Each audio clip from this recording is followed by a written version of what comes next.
Hello, you beautiful bastards, and welcome to the show. I am here with my good guest, Inside Man, aka Retropolis Now. How are you doing, sir? I'm very well, thank you. Thank you for inviting me on. It's a pleasure to be here. Yes, and it's a pleasure to have you on. And if I'm not mistaken, you have actually worked in the industry for a good long while. Have you not? I have, I have, and hence the Inside Man uh, moniker, I suppose. So I kind of know a few little bits and pieces about the ins and the outs of, particularly how this film kind of works. So um, there you go. Yeah, depends on Toxic, Tez, and Jama Lama in the chat. Thank you for joining us. And yeah, getting back to you working in the industry, what who have you worked with, and what have you worked on, and just to let our guests know. Well, the list is kind of endless. Anything from BBC sitcoms to James Bond to crikey, phew, tons of stuff. Anything, HBO stuff, and yeah, yeah, Yeah, yeah. yeah. So you've been there, fucking done that, and got the t-shirt. That must be either a really cool thing or a really fucking grueling thing as well. Since this is the movie industry we're talking about, isn't it?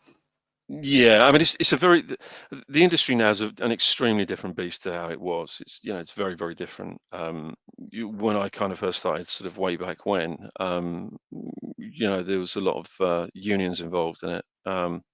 So you had to be a member of the union. And in my day, it was the ACTT, which is the Association of Cinematograph and Television Technicians. So we now have BEC2, which is another union. But now you don't have to be a member of a union to work in the industry, which is kind of okay, but the hours Yeah, are an awful lot longer. So you can work anything up to about 16 to 18-hour days, depending, damn man. you know. Yeah, so it's like more hours to just to be a bit more independent. Is that if I'm correct? Sorry, I beg your pardon. Yeah, does that mean so working more hours just to keep a bit more independence in your project? It's I think if you look back to when Cameron made Aliens and he had Mm. the whole union restriction thing going on, where you had to have your 11s, you had to have your tea break at 11, and then you had to have another break at 4, and then everybody knocked off at 5. It's nothing like that now. I mean, that was an incredibly frustrating period in the business, um, and people just couldn't get their work done. You couldn't really get the films out at the volume that you have now, back then, because of the union restrictions, the restrictions on work hours. And I can understand how James Cameron was so frustrated with Aliens, and why he, kicked the tea trolley over, on Yeah. one particular set. Yeah, and There, he's the guy you was know. like a just downright perfectionist. Though Yeah, he was a yeah. very stubborn guy. I kind of Mm, admire that a little bit, even though despite my little quarrels with his last couple of movies, I still mm. have huge respect for the way he was trying to at least try and get his films in the 80s and 90s done his way, with Yeah, no and I apologies.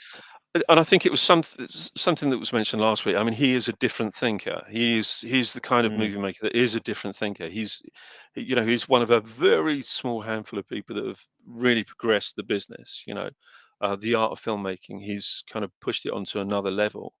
Um, and when I look at some of the movies, particularly in franchises that are coming out now, um, I can really only see three directors that are really sort of pushing, the business further and further. One of them's Chris Nolan, one of them's Denis Villeneuve, and the other one for me is James Cameron.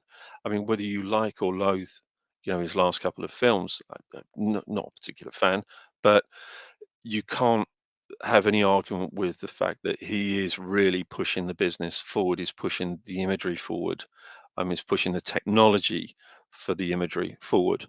Um, So I would have put Ridley Scott in that category at one point, but of course, Yeah, it's he kind of hasn't. it kind of goes 50-50 a little bit Ridley Scott these days because Mm, you get The Martian, but then you also got Napoleon, which I thought could have mm, been a lot better, but in the end, you just kind of end up going back to Waterloo, which I thought did yeah. did the actual guy a bit more justice, in my opinion. Yeah, yeah. I mean, I'm not sure whether we're going to get anything really of any great cinematic notability from Gladiator 2. Um, I, you I'd know, be very surprised. I'd be I'd very be surprised. surprised. I mean, I do love the original. I've got to be honest. I love the Mm. original. Got a real soft spot for the original Gladiator. Doesn't matter whether it's historically inaccurate and whether little bits and pieces have been, carved away from things like Quo Vadis and Ben Hur and Spartacus and just all jumbled together in Gladiator. That doesn't bother me. It's historical fiction, and it never pretended to be anything other than historical fiction. Um, but yeah, we'll see. He needs a hit. Let's face it. Yeah, no, but about directors that are just really fucking pushing the limit on what can be achieved in filmmaking. David Cronenberg is definitely one who's another independent thinker as well when it comes to his own visions. And Scanners is definitely one of those. Was definitely one that's kind of become a cult classic. I don't know if it didn't. I don't know if it was a real big hit when it came out, but it seems to be more popular now because there's so many memorable moments in it. Yeah, I mean, you're absolutely right. I mean, he's kind of one of the cornerstones, isn't he, of horror, certainly body horror. Um, um, I mean, we have John Carpenter in one corner, Wes Craven in another, David Cronenberg, and then I suppose you could even put some of the Italian directors like Dario Argento there. These are people that have all really kind of pushed against uh, mainstream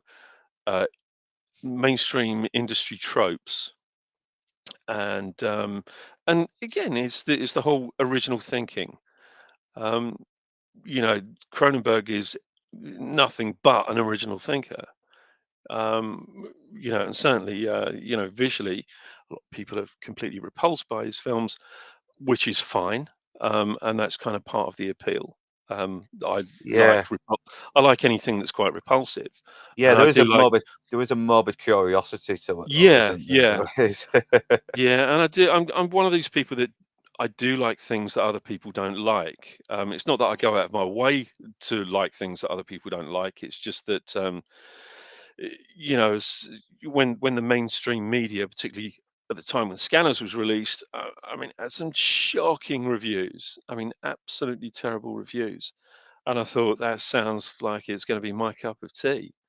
So yeah, yeah, it had some bad reviews. It didn't do bad. I think it was, I think United States and Canadian box office was something like 14.2 million, which was pretty good. It made 14 times its budget back. So, That's all um, right then. you know, um, yeah. So yeah, he's a great filmmaker, and he is a bit of a visionary. Yeah, it's definitely because it is a good film. I think it does have its problems a little bit in some areas, but from what I looked in the trivia, David Cronenberg had a lot of problems making this. That Mm, he was kind of writing this movie as well while they were filming it, he was. and it definitely he had to rush the ending as well, which I think probably might have maybe harmed it a little bit, maybe a little bit, but still, Mm. it still doesn't harm the film itself as a Yeah, whole. it is. It's funny.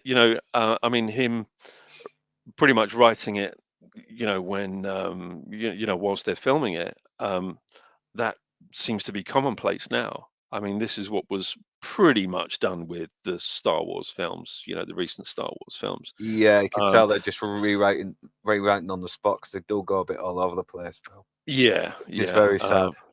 yeah, and I think, I I mean, it's pretty close to what his original vision was for this film anyway. Um, And there's some pretty good social commentary in this, I think, and things that are quite prescient and quite relevant for today, in fact. Yeah, like the fact that our all on industry are probably poisoning us. That's Mm, especially with our food, and it could be doing some harm to our bodies, something like that. yeah, yeah, And this, I think, this was based on a real scandal in the 1950s, where pregnant women were recommended to take some kind of drug, and yeah. It it was, caused like abnormalities yeah, in the yeah. fetus. It was, yeah. It was. I think it kind of ranged from the sort of late 50s right the way through to the mid 70s. I think it was. I mean, it's a big thing. It's called the thalidomide drug, Yeah, and it was used to alleviate morning sickness during pregnancy. And of course, the side effects were so severe and serious. It's the consequences. Families still have to live with today. And it's truly, truly shocking. I know and this is our own pharmacy, and I won't go on too much of a tangent about it though. But it's you can say that about antidepressant drugs, anything like that, and Hmm. like it maybe just s- tablets that are used for kids with ADHD, and you're Yep. getting them addicted to Ritalin, shit like that. Yep. It's all a bit crazy, but I won't get too much into it because right now I think we should get right into scanners right now. Scanners. I'm gonna suck your brain dry. God, I love that voice. I It's fucking great, love isn't that it? voice. It's great.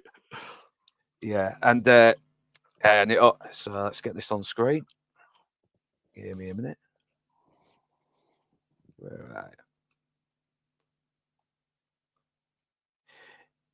Here we go. Yeah, still can't clear that up. I don't know how to do that. But I'll try it. But you can still see the picture. Hopefully Yeah. it's not too distracting. So yeah, right now we're at the beginning now. We can see a young man named Cameron Vale, played unfortunately a little bit wooden by Stephen Lack, was the Yes. main character. And Should that be Stephen Lackluster? yeah, I feel a bit bad as well because he's probably not a bad guy, but Yeah, I'm and I sure. don't I'm sure think his mum yeah. loves him. I'm sure his mum loves him, but the guy can't fucking act.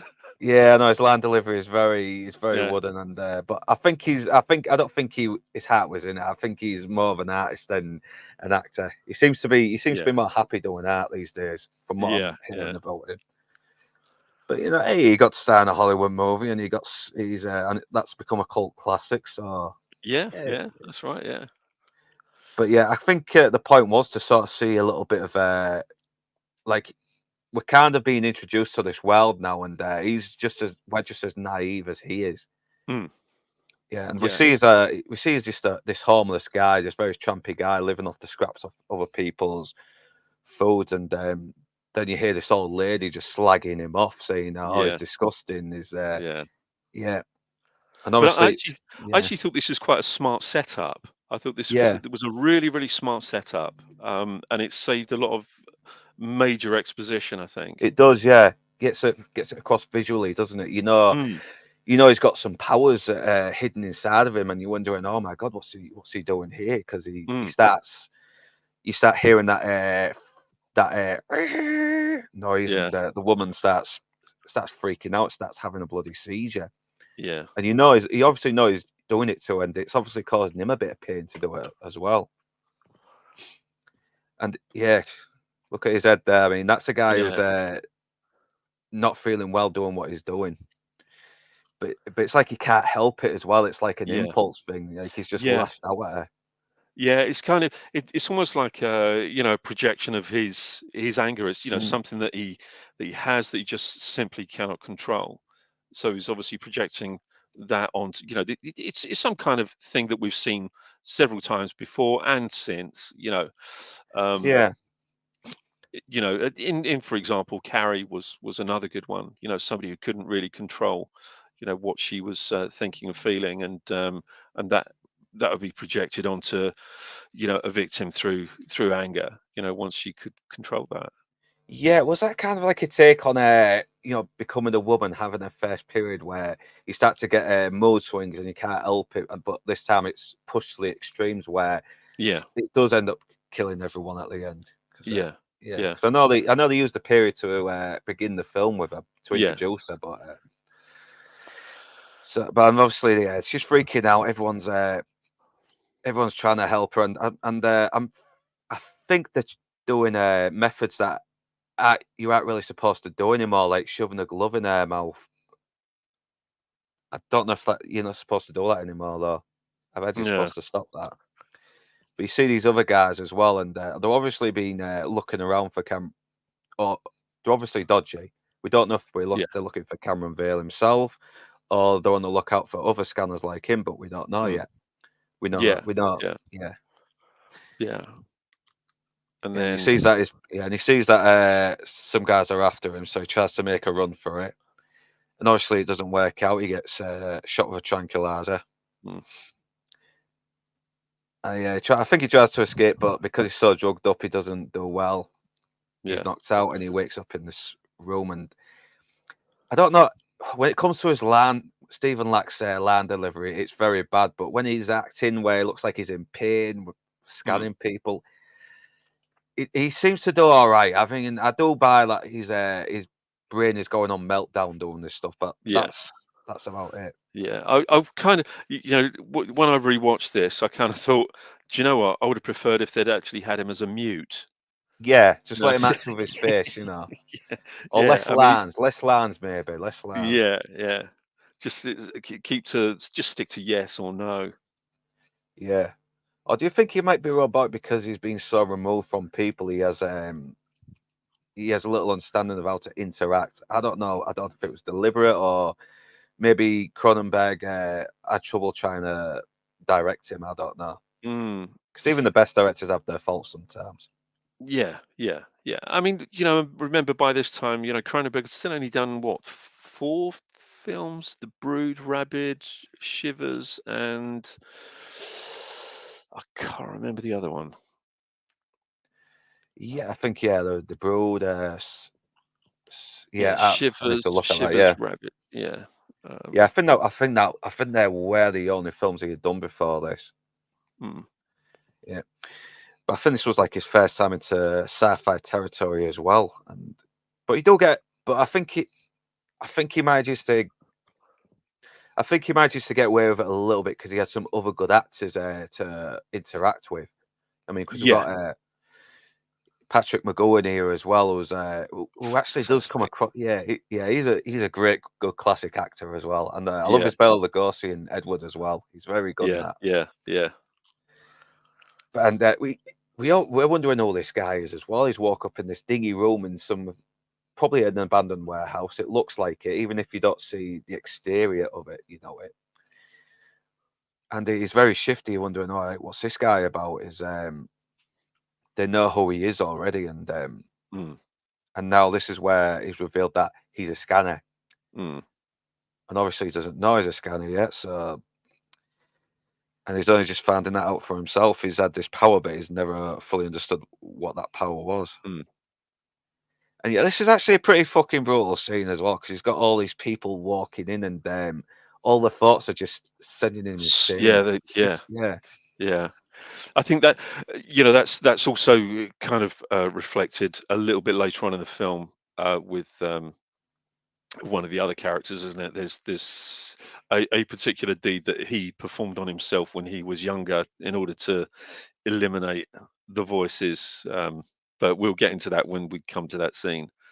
yeah, But yeah, it was quite good. Like I say, I like the setup because it was, you know, it's like they were waiting for him to break cover. They kind of knew, but they wanted to make sure that he had these, these powers before they really honed in on him. So he had to be in a situation. They're obviously been, watching him for some time, but weren't entirely sure whether he did possess the powers. So they're waiting for his powers to come out. yeah. His Because scanning it powers to come out. yeah, it is revealed later on at the end a little bit more, and Mm, it goes a lot more deeper than you think. But yeah, it does. no. And yet, this is basically like an experiment in it. Just like it just feels brutally. And I was wondering, is Patrick McGowan a villain here? 'Cause it seems like Mm, something a villain would do, something yeah. like the Nazis would do in Oh, when they were doing experiments back in the 40s, shit Yeah, like that. yeah, yeah, yeah. It does. You're right. Actually, it does feel a little bit like that, doesn't it? Yeah. And obviously, it's all to do with a company called Consec. We found out a bit more about them, and yeah, it's like it's basically a good little fucking conspiracy theory thriller as well, in a way. Because Mm, you got all, yeah. But obviously, it's at a convention, and then you meet this guy, and he does feel us a little bit more into the exposition, exposition of what a scanner is. yeah, And there's obviously like they're trying to reveal it more to the public about it as well, and yeah, it's letting us know the side effects like nosebleeds, nausea, everything, vomiting. And so he asked for volunteers to try and test it out. And yeah, we know this is not gonna. And if you've seen the film already, you know it's not gonna go fucking well. And we you meet picked the the worst volunteer there. You yeah, know. Yeah, yeah, and we see this guy. Yeah, we saw him from the beginning, so we know he's part of this. So we know he's part of Consec as well. And this company is part of what's happening to Cameron at the moment. And here we come to Michael Ironside himself. He's just, and I yeah. think he was still relatively unknown back then. He was still He another working actor. he was, and also he was one of these actors, much like Harrison Ford and Bill Paxton. They were just performing sort of odd jobs on sets here and there prior to them really being big actors. And that's what he was. He was pretty much an odd job man. Yeah. Oh, yeah. I've got another chat saying Cronenberg said McGowan was terrible to direct. Yeah. I looked at the trivia on that, and yeah, I think he had problems with Jennifer O'Neill as well. Mm, But yeah, but back to Ironside, yeah, because like you said, he was just another actor, just budding like Harrison Ford doing the odd thing, and I think he was only supposed to do one scene, and that was he was. yeah, You're right. the black and white movie where he's being interviewed, and Yeah, but they decided to extend him because I think they really liked his performance, and it's understandable. It's very understandable. He has got this yeah. presence to it. Yeah, I mean, Cronenberg, as you say, after seeing that one scene, was like, why on earth am I not utilizing what we've got here? This guy is amazing. I know, and he always looks like he's having a fucking good laugh, and he was not getting paid much either. He really Mm, wasn't. He was getting paid in like Canadian dollars, and yeah, which I think was not much in America at the time, and probably not much now with the way things have been going down there. mm, Yeah, because I saw an interview where he was having dinner with Jennifer O'Neill and husband, I think, and there was a wondering so after this is all over, what are you going to buy the crew? And he was worried about. I'm still making shit money off this. How am I supposed to afford that? yeah, So I decided, well, we'll pay for your food. What do you want? He's like, more wine. Get some more wine. In a but real thick Canadian accent as well. He's got a very thick Canadian accent. yeah, It's but can you imagine, what an amazing Jack Torrance he would have played in The Shining? How good he I would have can been in The see that. Shining. I Yeah, can see that. He almost looks a little like Jack Nicholson he does, here, doesn't he? a Yeah, little bit, yeah, yeah. And yeah, little do we know just how fucking memorable this guy's gonna be. He yeah, just comes off all casual, like he's about to volunteer, and he just comes off as someone who doesn't know what he's doing. And yeah, then this fucking shit happens. It's you hear this buzzing noise, and you see this guy's freaking out. He's got this searing pain in his head, and it really makes you feel it as well. I don't know, it's the yeah, sound effects while he's doing it. Then this fucking head explodes, and man, yeah, people must have fucking shot themselves at the cinema yeah. when this first happened. And it looks fucking brilliant as well. See if I got the shot of the skin flapping out. Yes, I have. Yes, I have. It's an amazing effect, I know, and it and looks fleshy as well. It doesn't look like yeah, plastic either. yeah, yeah. Yeah, it was apparently what they did, sort of the skull would disintegrate. Um, I believe the skull was made out of a very, very weak plaster of Paris, because they actually had a human skull under there, a cast human skull made out of a Yeah, very weak plaster of Paris. Um, and inside were sort of chicken's entrails and bits of leftover yeah, food, and and dog food as well, wasn't it? As yeah, well. yeah, Yeah, and all kinds of stuff. And then it was shot with a shotgun that was loaded with kosher salt, if I remember rightly. Oh yeah, like rock salt in a way. Like Yeah, yeah, yeah, yeah. It's a good way to take down your target without killing, but fucking hell, it'll fucking leave them in agony for a while. Uh, but yeah, because I think originally there was gonna have like an explosive, a head with an explosive device, like a little squib or something. mm, But the only thing is though, when they tested it out, it caused a spark, and they didn't want that to happen. They wanted it to look yeah, like his head was actually exploding on the inside. So yeah, they did the yeah. method that you mentioned earlier, and it still looks great. I mean, It still looks great.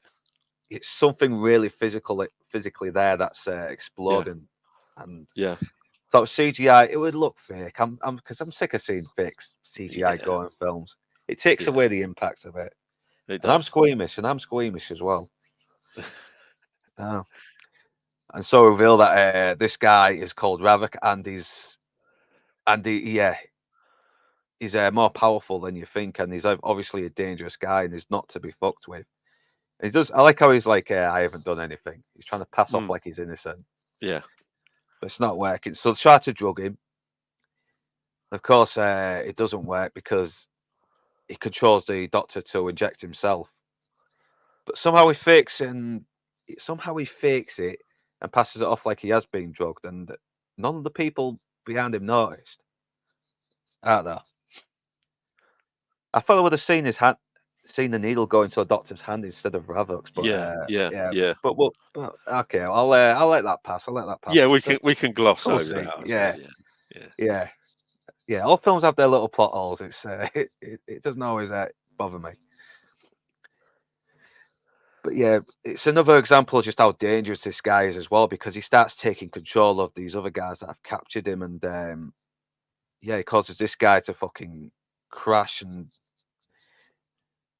yeah, yeah, fucking amazing. You've got yourself a really good antagonist here, a real good yeah, psycho, not one. He's barely got a line uttered either. yeah, He's just got yeah, that face, and that's it. yeah. I was gonna say exactly that. I mean, with minimal dialogue, Mm. um, and minimal sort of explanation or exposition from him, he manages to I fucking know, act everybody off the screen. I know. God, I love Michael Ironside. He's so Yeah, fucking awesome. he's amazing. Yep, like he can make people fucking kill someone you want to kill, and even kill themselves. It's Mm, uh, and yeah, it's like what the hell? It's like what fucking what is it? Less than 20 minutes in, and yeah, things are getting interesting. yeah, Now we're getting a bit more plot as well to sort of fill us in on what's going on here, and yeah, it's like yeah, what happened earlier was a bit of a shit show. We it reveals as well that they're trying to weaponize this as well for the army, and they've got a big program as well that was trying to reveal to the world, and mm, trying to do an awareness, maybe get more people on their side, but obviously not working because Ravika's basically had an army of his own. mm. Mm. And I think at this point, this is where you kind of you sort of start to think, well, hang on a minute, who who's the good guys in this? Yeah, Which side is the good side? We don't know which side is the good side, and we don't know whether there is a good side. You know.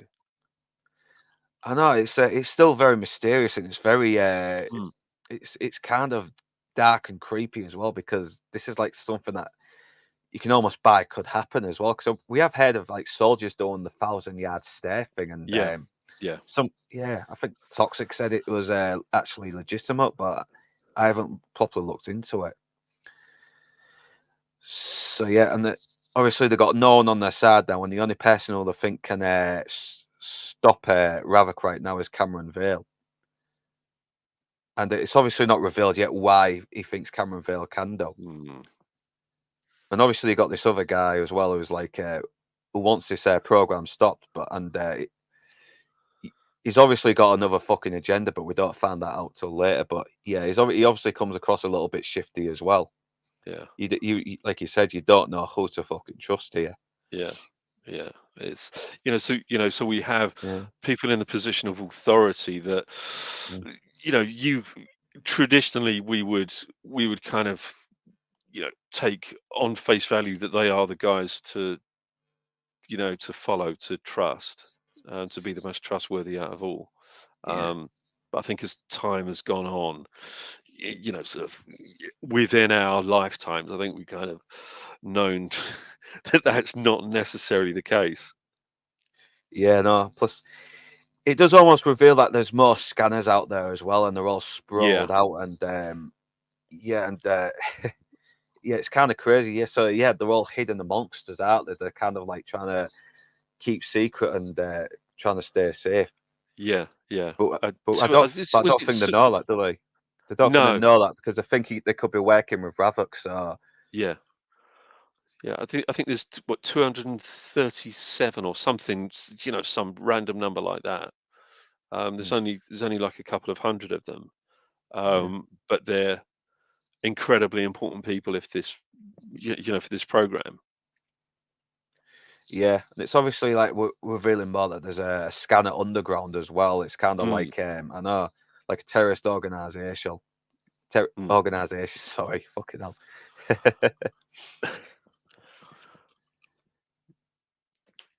And yeah, it's a lot of bureaucratic stuff as well. A bit of exposition to fill us in on what's happening, and yeah, and this is where we found out the guy's called Darryl Ravok, and he's obviously eliminated anyone who could be a potential scanner or an enemy, maybe. And now the only choice is to get Cameron, who is a little bit less known around the scanner network. mm.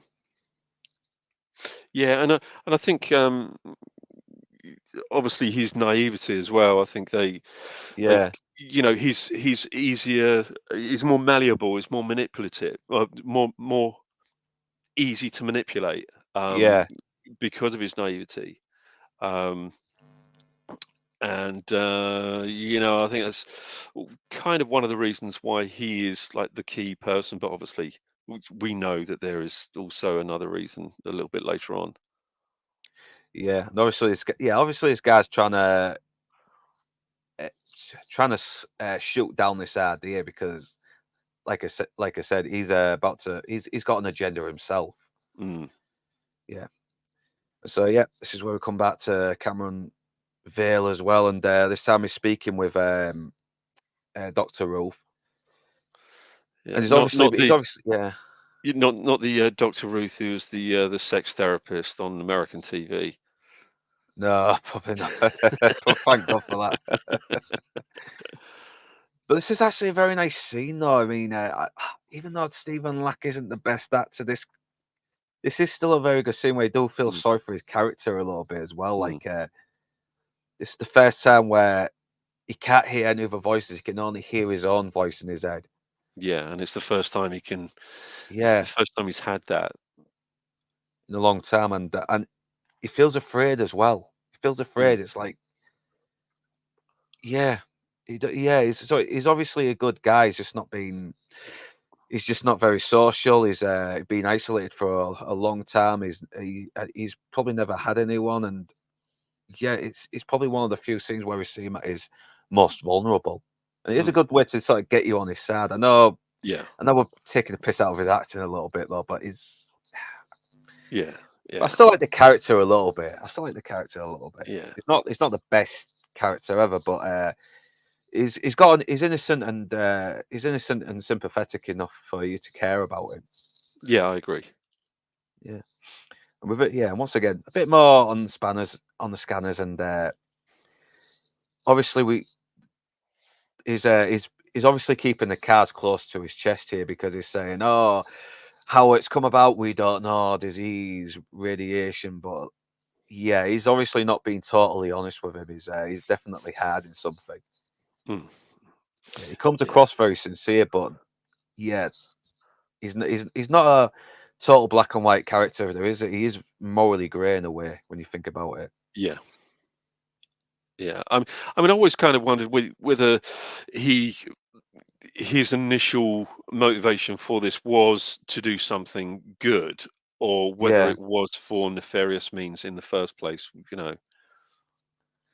yeah, because I think he does kind of have a bit of a pinch of conscience later on, but and obviously this guy's watching him as well, and we think it's some kind of surveillance, but you never know. But you know later that is obviously not as honest as he's coming across. And again, he Mm, wasn't exactly coming across honest either. The grey-haired gentleman, yeah, and we also reveal that the needle they're giving him is something to help calm down the scanner powers that he has. Obviously, numb him down so he can function a bit more. And what's yeah. It quietens it sort of stops the streams of yeah, thoughts and voices coming through. suppresses it. Yeah, it's suppressing. Yeah, Yeah, yeah. Once again, we're getting a bit of exposition here, and it sounds a little bit more natural in a way because Cameron has no idea what what is happening here, and mm, the Doctor is filling us not only filling him on it, he's filling us on it as well. yeah, yeah, Yeah, and look, he's obviously got fucking other people that he's sharing secrets with, and it's not good. And this is where we see that the one scene that Michael Ironside was only supposed to do, but obviously, from what you see, you can see why they kept him on. You can see yeah, this is a guy that's fucking really lost it. yeah. Yeah, he's cursed with these great powers, and it's just drove him insane. I mean, he even tried to drill a hole into his head just to stop Yeah, it. That's yeah. I know. Yeah. That was exactly what I was referring to earlier on at the start of the film, where he went to extreme measures to try and stop the voices. And drilling a hole into his own head to try and alleviate any kind of confusion, pain, and you know madness, I suppose. I Um, know, because it doesn't look like a power you want to have as well, does it? You know, this scanner thing, mm, because it looks painful. You get mm, nosebleeds, everything from it, and yeah, yeah. I always sort of like squirm a little bit when I use the scanners because I always end up kind of empathizing what kind of pain they're going through. yeah, Yeah, and like, he's so fucking good in this film. I mean, he really sells it. yeah, You know, yeah. He's only he's an actor, isn't he? He is an I know. actor. That guy. My God. Yeah, and he looks, yeah, the look on his face there, like, Mm, yeah, facially he's not so bad, you know, he does some acting with his face okay, but it's just his line delivery. It's very wooden. yeah. And obviously, Ruth sees a little bit of him in there as well, and Cameron thinks, okay, he's just like me, really, isn't he?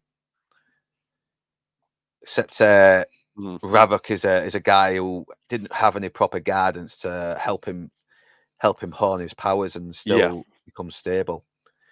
Cameron probably does have a bit of a has that chance. And yeah, we found out, yeah, age 22, he was self-destructed, but at the age of 35, he is simply destructive. Yeah, so he's escalated now, and he's even worse. He's even more dangerous than before. But again, it's one of those things that as it goes on, you start to sort of question the information that you've been given from the Yeah, authority figures.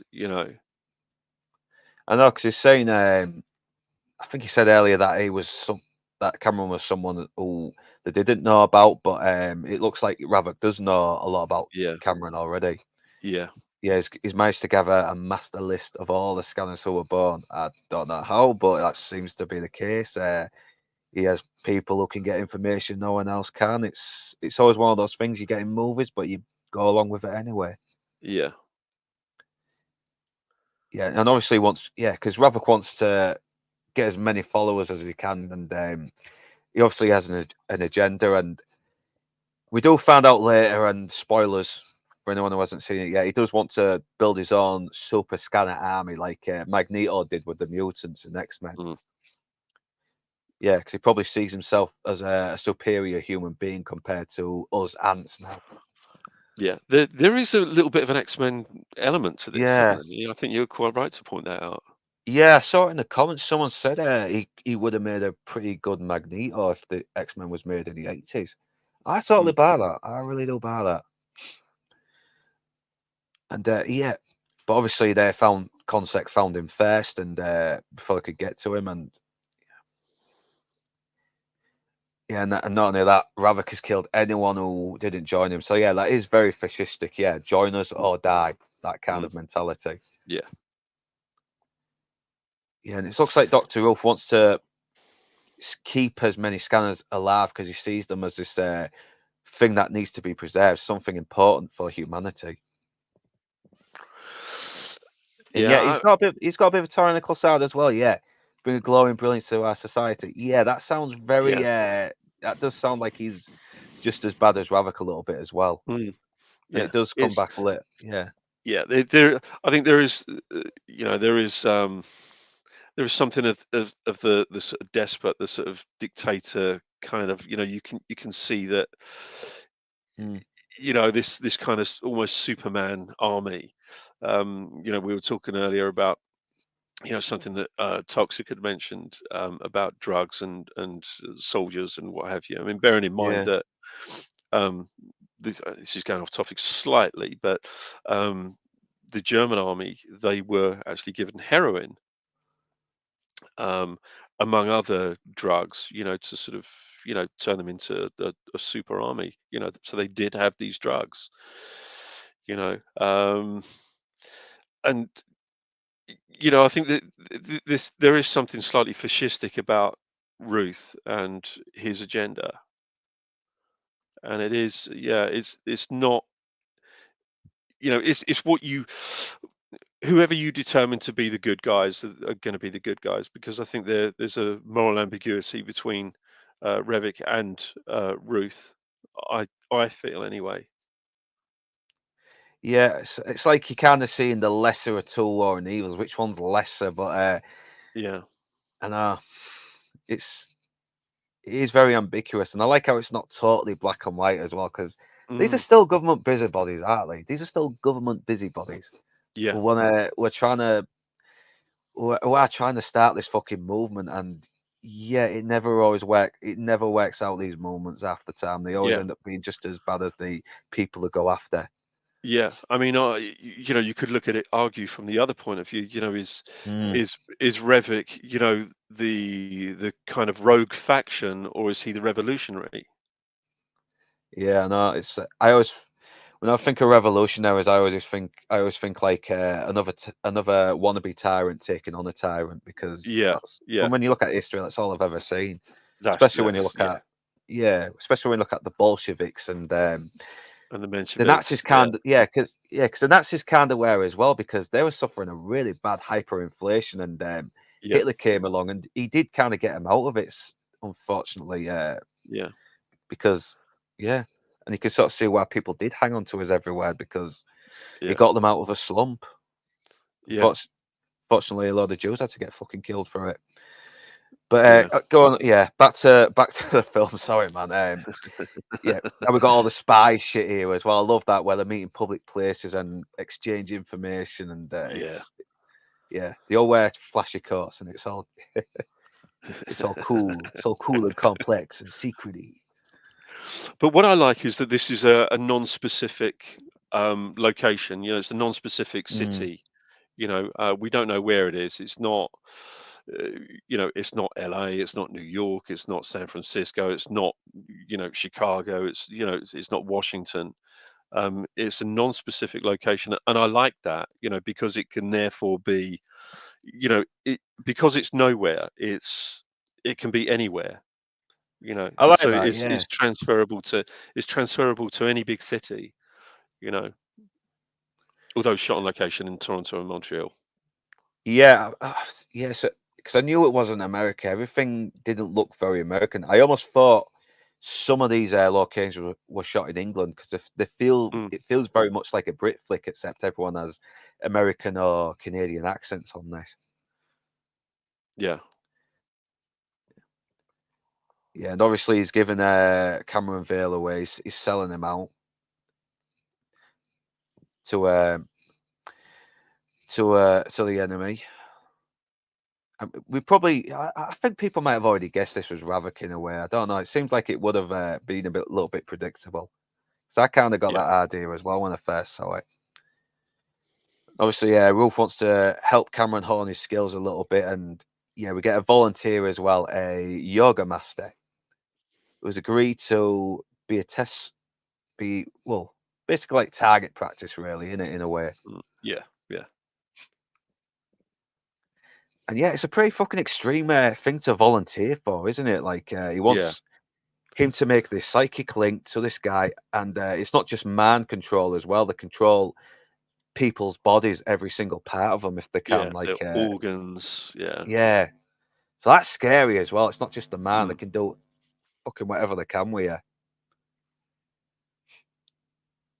And he wants to make his heart beat faster and faster, and just to see what he's actually capable of, if Yeah. he I really actually is thought as this was a powerful. really tense scene. I It thought, was, yeah. yeah, really, really tense. I know. I always feel sorry for the guy that's volunteering for this. Yeah. Yeah. I mean, I remember the first time I saw this. Bearing in mind, I was only a kid. I mean, I was what? I saw this probably the year it came out, which means I was what? When was this? Was this 81? It was 81, Yeah, wasn't it it? was Yeah. 81. Yeah. Yeah. So I would have been 14 when I saw this. And yeah, first saw it on Pirate Video, and I remember this scene in particular, and I was absolutely soiling myself. Um, yeah, and it was making my heart beat faster. I know. I know. It nearly fucking kills him as well. It's like Yeah, even Rolf's like, all right, all right, all right. I pushed the line, calm it down, and yeah, he's just about to bloody inject him with the ephemeral. Oh, can't pronounce the fucking name right. The suppressant. I'll call it a yeah, suppressant just to save the embarrassment. But no, he stops, and Cameron stops, and he gives that look as well, saying, "You're right. It was easy." He yeah, almost looks as menacing. He actually looks pretty fucking menacing here. I almost felt like he was enjoying what he was doing a little yeah. I bit too did. much Yeah, here. I yeah. You're know. right. Yeah, I did. Just a little bit too much. Yeah, so it's like there was that dark side to him as well. Like he could almost go to that. He could almost go off the edge like Ravok did, like Mm, he's towing that line a little bit. So yeah. which is always a good idea for a main protagonist to have. Mm, Obviously, we get another photograph of another scanner who is basically been spending a lot of time doing artwork after being released from the mental asylum for nearly killing his fucking family. And the guy's name is Benjamin Pierce. So far, they think he could be still affiliated with Ravok, but it's unknown. But he's the only lead they got at the moment. He's the only one who seems to have who might be easy to track down. And it may lead to potential leads as well. yeah. And yeah, and this guy look, the way that guy's putting his hand to his chin, it doesn't look like he's very stable either. He looks like he's got all sorts of nervous tics, everything that's Yeah, yeah, affecting him. I know, and you kind of wonder if this guy's going to be fucking dangerous as well if he meets him, because he looks a little bit menacing, so in my opinion. yeah, Yeah, but obviously he's done and because he's got all this real creepy looking artwork, but it does look like it reflects his character as well, because you see these surgeons with the injections, everything, and they've got these really deformed looking faces. yeah. And you get this one as well, where all these red strings are going down into this head right now, and that's obviously a little insight into the guy's sanity. I love that. All Mm, done visually as well. Brilliant, brilliant. And yet, once again, this is like kind of like spy stuff as well, where they're coming across casual like a normal person, but secretly they're trying to gather information. mhm. Yeah, so he's faking that he's a big art collector who really wants to meet this renowned artist. He's fascinated by his work, and obviously the guy's not going to give any information because of confidentiality reasons. But it doesn't matter. All he has to do is just read his mind, and that's it. But yeah, yeah. Once again, he's playing the game. He's playing the casual art collector, he doesn't get the information he needs, so he decides to go, okay, I'll read your mind. Found out there. It cause you a nice little nosebleed, but apart from that, you'll be fine. And right on the side is Jennifer O'Neill, but we don't know what character she is yet. She just comes across as another woman who's wondering what the hell's happening here. But then she gives that look to the camera. It's like, oh yeah, Yeah. she's going to be important there. She's going to be Yeah. important.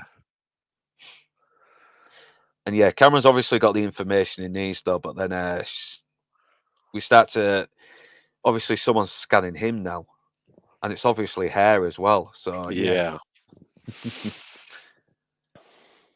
and I think he knows that as well because yeah, how could he not? It's the way he's looking at her. He obviously knows that she's a scanner. Yeah. Yeah. But anyway, he's got a job to do. He's got to find out where Ravik is. So yeah, just press on. Forget the woman for now. He goes to Pierce's place, and yeah, this is a very good way to introduce another little character as well. And he's obviously not the kind of guy you want to hang out with as well. He's very weird. He's very eccentric. He's got this little laugh as well. And yeah, what was your opinion on this character anyway? Yeah. A bit odd. Yeah, It is. Yeah. I don't know. I mean, it was a character that I wasn't sure whether should have been there personally, but yeah, it was. I think it was one of the characters that I wasn't particularly keen on, to be honest with you. But you know, yeah. He's a uh, weird guy, though, isn't it? But yeah, I think he is sort of like to sort of highlight that this is what happens when scanners are around for a long time and they are interacting with mm, people in order to at least not go yeah. crazy. I just thought that could have been conveyed in a different way with somebody else, but that's just my personal opinion. And that's only from recently rewatching it. I mean, I hadn't seen it for decades, to be honest. And it was just one of the characters that I just kind of didn't get on with. I didn't really get on with her either, Jennifer O'Neill's character, um, for some reason. I'd Yeah, completely sort of wiped her out of my mind, since I'd seen it the first time. yeah, 'cause it does still have its problems. Like the characters aren't fully fleshed out, but it has Mm, so many fucking great ideas and yeah, memorable moments that you can't help but still go back to it occasionally. yeah, But yeah, I think he is almost like a reflection on Cameron. Like, you can either be around people and go crazy, or you can yeah. be free of that, go somewhere isolated, and become very removed from Mm, everyone, like I am. So I don't know. Maybe it probably is giving a little insight into what life is like as a scanner as well. But that's just my point. mm, That's mm, just my opinion on the whole thing. yeah, But obviously, we've got some more assassins coming in there to take care of them. So I don't know if their whole ploy was to capture Cameron and bring him to Michael Ironside, but I don't know. But it seems like sending in normal people under control might not always be the best thing, especially when you've got people that can use their powers to just thwart them easily. mm. And obviously, It's pretty cool. There was a lot of shotgun play as well. yeah, There's loads of shotguns. yeah, and obviously this guy is very suspicious of Cameron as well, though, because he doesn't really want to get involved in anything as well, and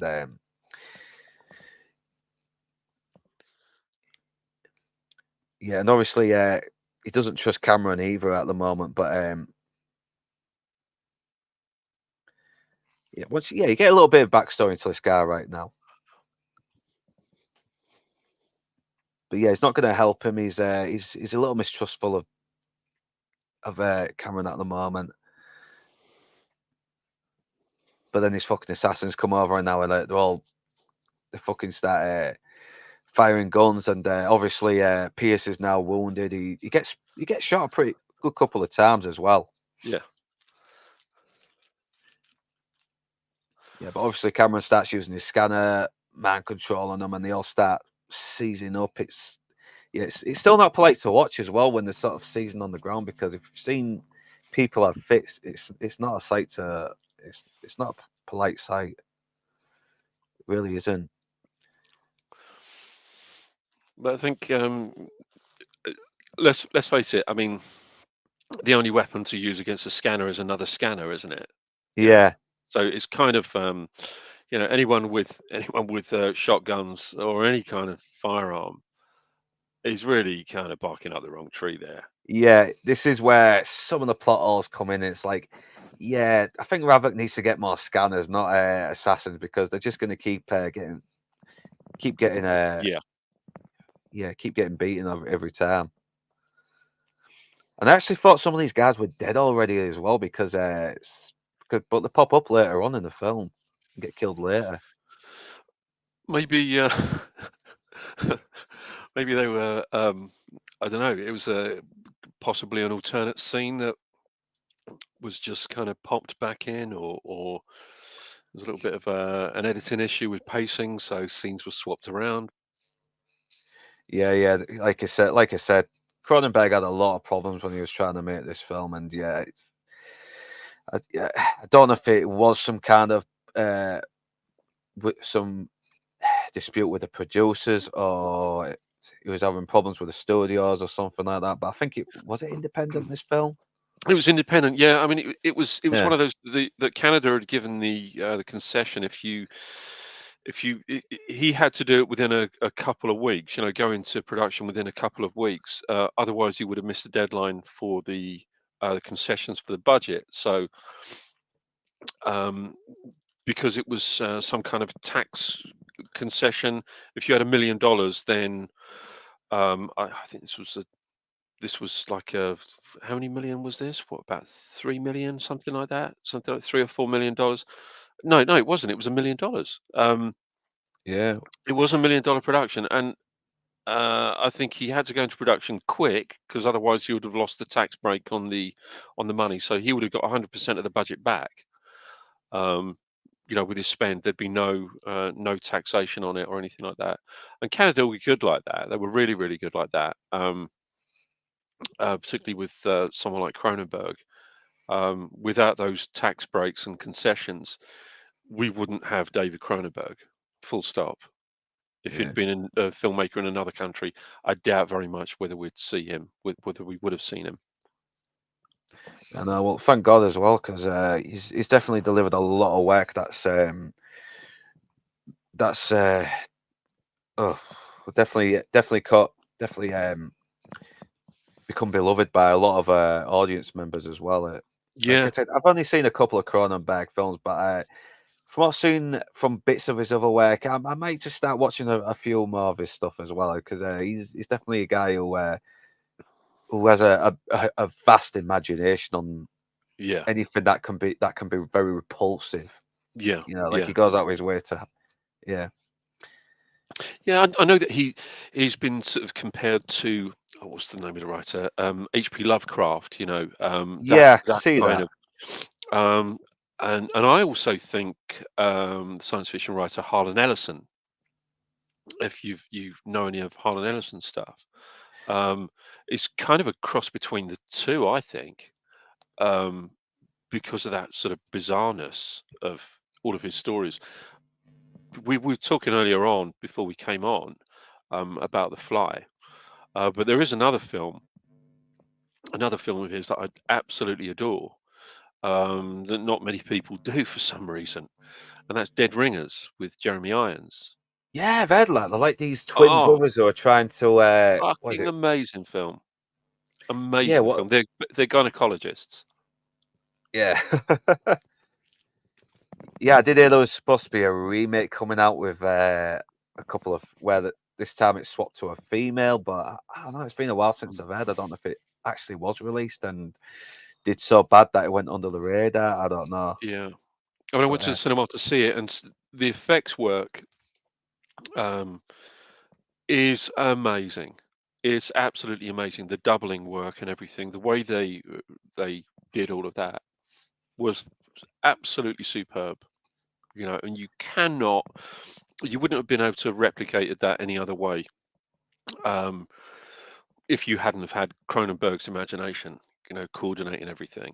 It's so beautifully done, and it was so subtle, and it wasn't just a case of, what we're going to do is we're going to get a body double and we're going to have the camera over their shoulder looking at Jeremy Irons, and then we're going to swap them out. It wasn't that kind of thing. It was, you do see them in the same scenes interacting physically at the same time. Um, and it's pretty good. Yeah, it's another film that's on my watch list. There's tons of films on my watch list that, yeah, because I can't remember being aware of that film 20 years ago. I think 'cause I used to get like Mm, Zoom magazine weekly, and they'd recommend it when it came on telly, but I still mm, didn't watch it. I think it was because it was on a school night as well. So mm. back to Scanners anyway. But Yeah, yeah, I'll check Scanners. that. I'll check that film I'll check it out when I get a chance. So obviously he's using whatever is left of his brain power to tell Cameron about his friends that may help him, and yeah, he's obviously dying now. So yeah, yeah. So he uses his one last thing to do some good. Mm. Yeah, and yeah, he goes back to the hotel room and yeah, to take a little break. And obviously he's got to get his scanner power suppressed for a little bit though, because it's probably been getting a bit too much for him. And now trying to find Kim Obtrist. And he comes by this little flat, and it almost looks like it could be a little dingy flat in London back in the Yeah, 1970s as well. When yeah, it it does. It the way does. it does, yeah. Because I've been to a few flats in his, and they're still like this today as well, even in 2024. Obviously, he comes across one of the roommates who is a scanner as well, and yeah, he scans him, and he's like, "Yeah, you're a scanner," and you went to see Pierce, and he's fucking dead. People tried to kill him. So they know some shit's going down, and yeah, the important thing is we're gonna have to help this guy because he may help us.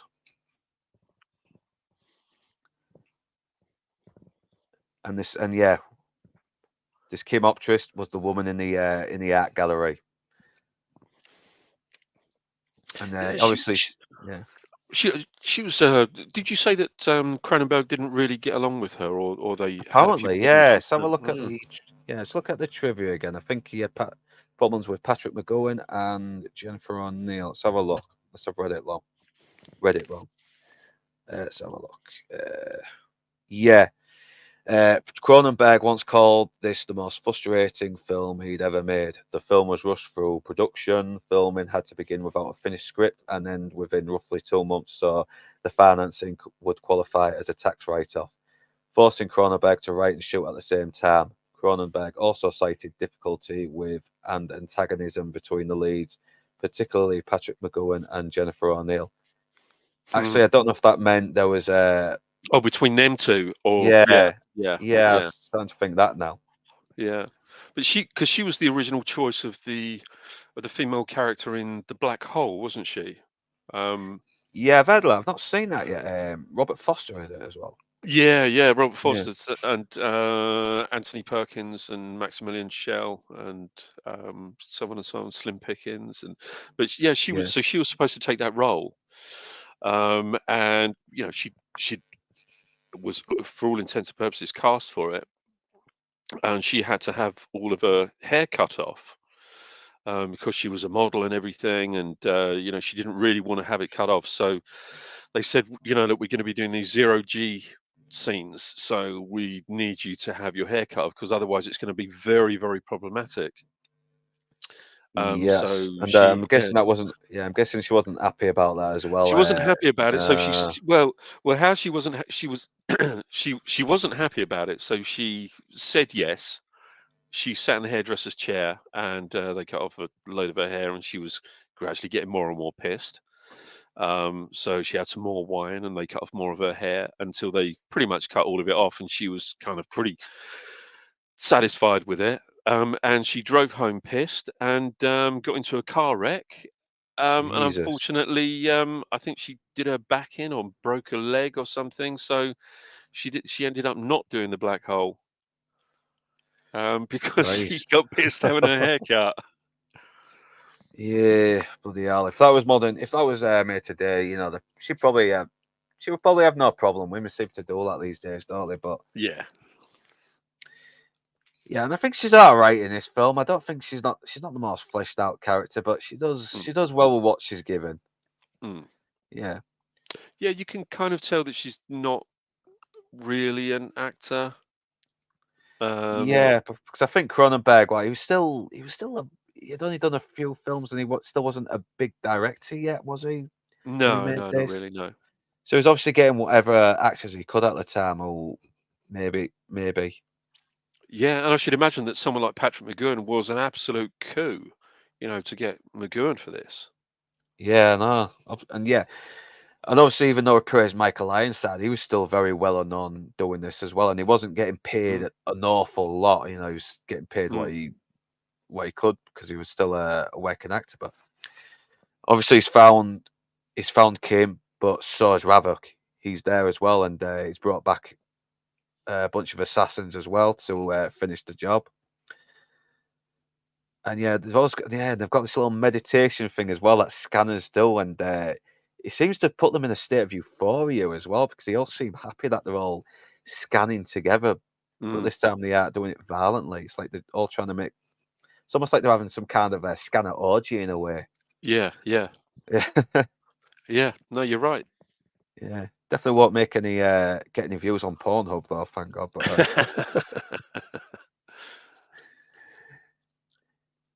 yeah, it's like some kind of meditation here as well. But obviously, one of them tries to confront him, and it doesn't end well for him.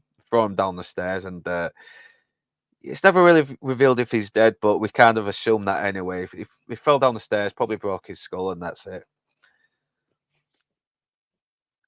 And then they come in, they're all fucking, they start blasting at them all, and obviously it doesn't work out because then you get Kim screaming, and it shows that they've got some immense power. They can't just fucking control people's brains and organs. They can set them on bloody fire as well when they need to. It's Mm. crazy. I don't know how that works though, but or is it like when someone spontaneously combusts? I don't know.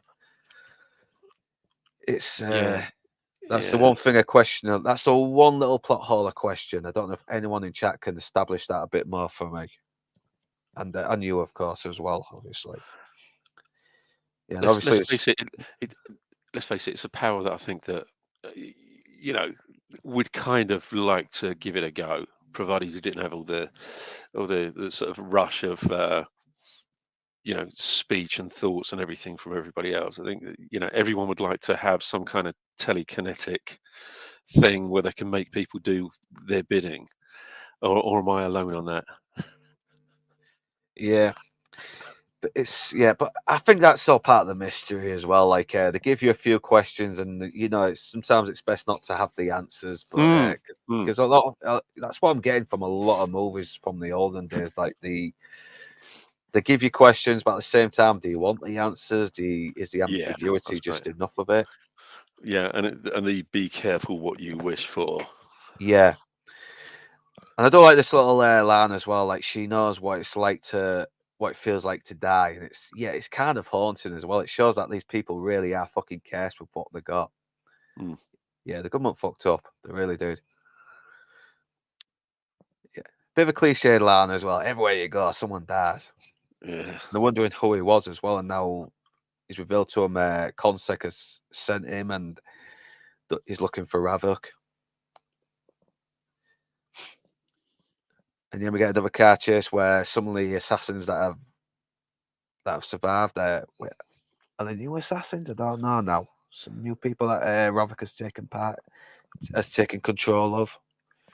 But anyway, they kill the other scanners, and it leads to a devastating crash into a fucking record store.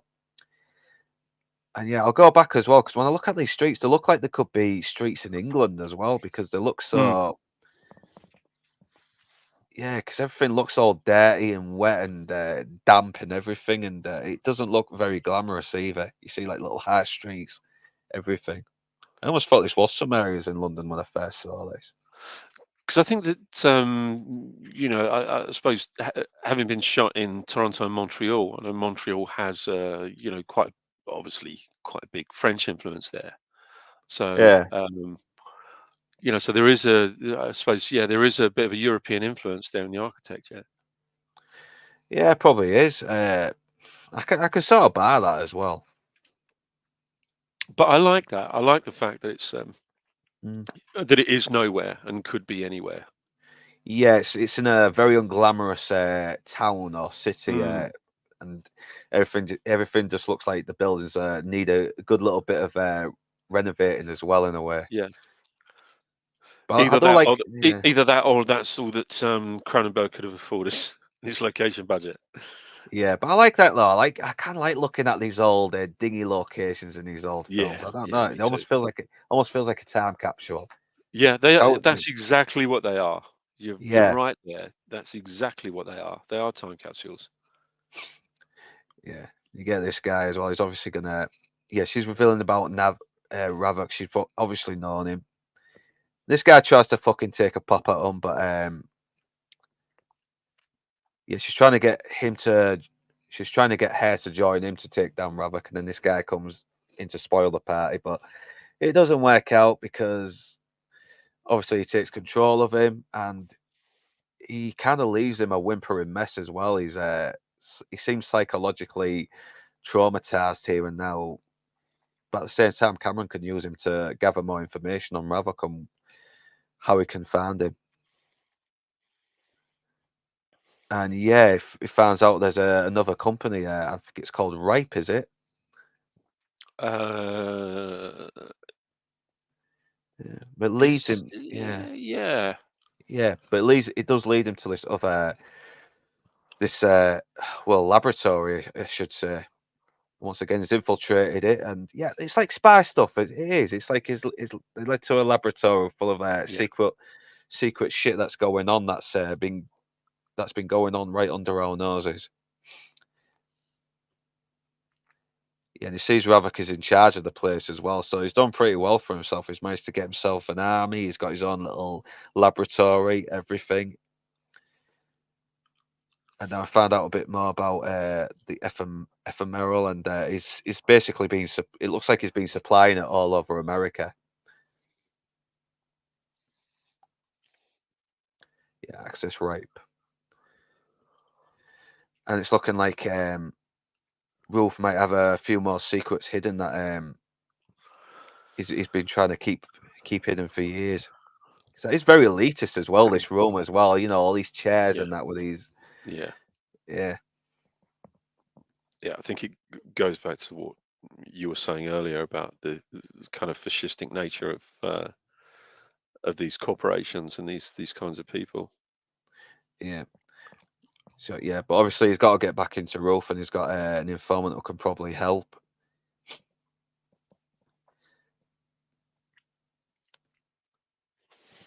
Yeah, so and obviously we come back to this guy as well. Yeah, and he's letting Ravok know what's happening. And yeah, it's revealed it's Ravok. We kind of knew that already because who Mm. else would want to have Yeah. this whole thing jeopardized?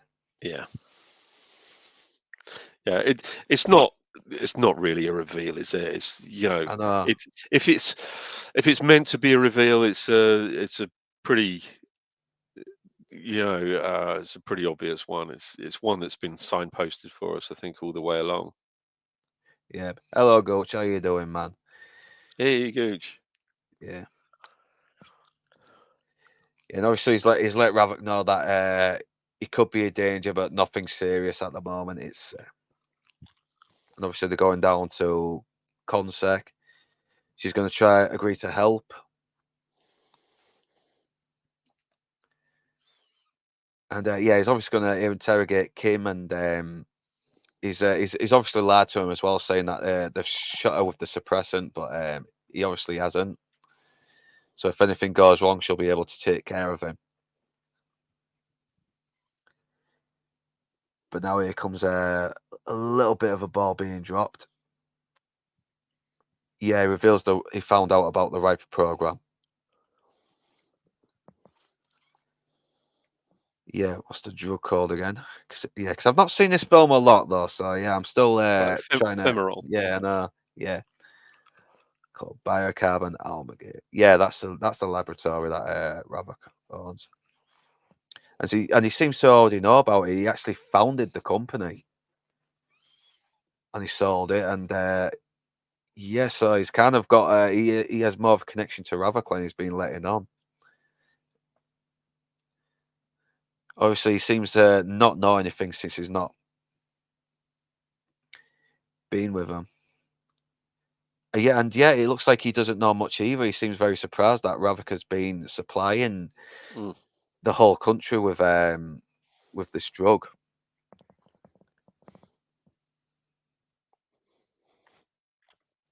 Yeah, it's been computerized. Yeah, yeah. So now shit's really happening. He knows there's a big conspiracy going around, and it's really happening, and it could be jeopardizing society. And not only that, there's a fucking mall in the company as well that Roof is running. I wonder who that can be. Yeah, but we already know that. Oh, I wonder. Yeah, but we also revealed that he can scan a computer as well. It's Yeah, yeah, I yeah, like it's that. kind of weird. Yeah, uh, yeah, like his powers have gotten so big as it's so powerful. Like he can destroy computers, he can destroy inanimate objects, everything like anything like that. Yeah, and obviously she's playing hardball with him as well because she doesn't trust him. You know, he comes across a bit fucking dodgy as well. And obviously he's like, all right, I'm not fucking about it. I am dodgy. You better fucking tell me everything, you know.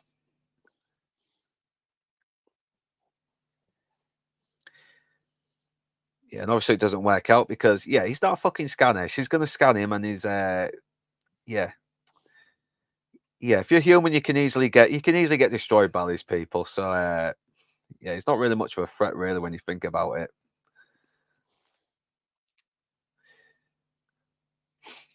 But I don't like this actor that plays him though. He definitely comes across. He definitely does play up the sleaziness and the Yeah, sliminess of this yeah, character. yeah, he does. Yeah, but like I said, they do have some decent actors on here, really trying to sort of like really sell it as well and make the best with what was happening despite the rushed production. Yeah, I mean, they managed to look. The I suppose the bottom line is he got a film made. You know, he got it for out for international distribution. That in itself is a, for an independent filmmaker, a pretty rare thing, particularly a Canadian independent filmmaker. Um, Yeah, no, it probably didn't. It probably didn't turn out how we really first imagined it, but the film's out now, and it's gained an audience, and even mm, over 40 years now, people are still talking about it, especially that mm, head exploding scene. yeah, I mean that was kind of such a pivotal moment, I think, in not just this film, but I think in modern horror films, full stop, because you see everything. There's Yeah, no cutaway. The whole thing is there. yeah, no, and okay, so now Kim has escaped, and the alarm's been raised, and obviously Cameron's going to try and get her, but now we're getting this little. Can't remember now. Was he actually communicating with Cameron through this thought? Now this is more important. We need to get to the computer and destroy Ripe. Is he trying to tell him that through his mind and hope he's listening? That's my impression. Yeah, yeah. So that is one. Yeah, because like I said, I've only really watched this twice, and there is still a few things I'm trying to sort of comprehend about this film because I've Yeah. not watched this a million times like I have done with most of the other films I've done. But you are absolutely right. And there are certain little bits and pieces that there's such an ambiguity about them. Um, very, very small things like that, that they are so open to interpretation. And either way, whichever way you look at them, you can actually look at this, one way, and then once you look at it from the alternate point of view, you have another story. Yeah, So because I think, it's pretty I think smart. I know. Yeah, because I think I am a little bit glad I saw this for the first time last year. Because I don't think I would have understood this if I was younger. I Mm, don't think I would have. I probably would have watched it, not understood it, then maybe watched it years later. Then maybe, oh, I kind of get where they're going here a little bit. mm, But I think he does understand the moment that he may have done more harm than good, and that whatever it is he's created has to be stopped now. This society that he was hoping to bring into the world might not be the best idea, but that's the idea. That's what I was getting from this character in mm. this moment. So maybe it does redeem him a little bit. I don't know. Yeah, It's yeah, the right yeah. He's obviously regretting what he was doing now. But of course, in his last moment, at least he realizes what he had done. But he's fucking dead yeah, now. yeah, And I do like this little moment as well where they're trying to escape, and obviously these guys are gonna try and stop him, and it doesn't work out because they can manipulate their minds and get into their thoughts, and yeah, this guy starts seeing his mother, and he starts feeling this immense guilt over the lives he has taken. Yeah, sometimes all you need to break down the fucking Adam bastards is their own mother looking there, giving them the "I'm ashamed of you" eyes. yeah.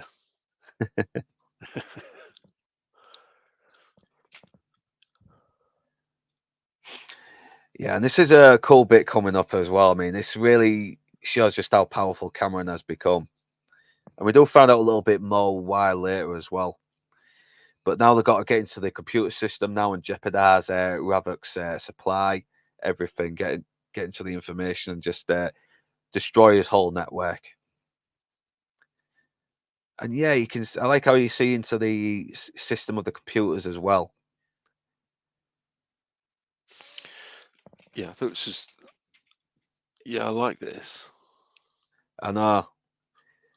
Yeah, and they're wondering what the hell is going on, but then the grey-haired guy, he obviously starts realizing what's happening, and so they decide to Initiate the yeah, yeah, yeah, the self-destruct or whatever it is. yeah. Not only that, they can try and kill Cameron while doing it. Yeah. Yeah, because he's put a psychic link to it, hasn't he?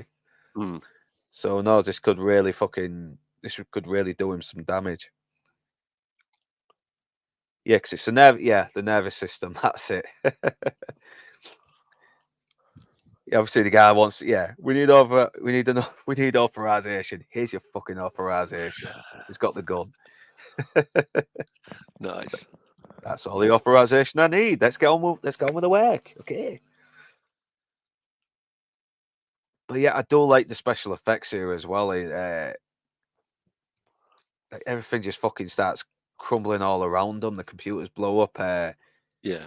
Even the phone starts melting. Jesus Yeah. Christ! I mean, that must.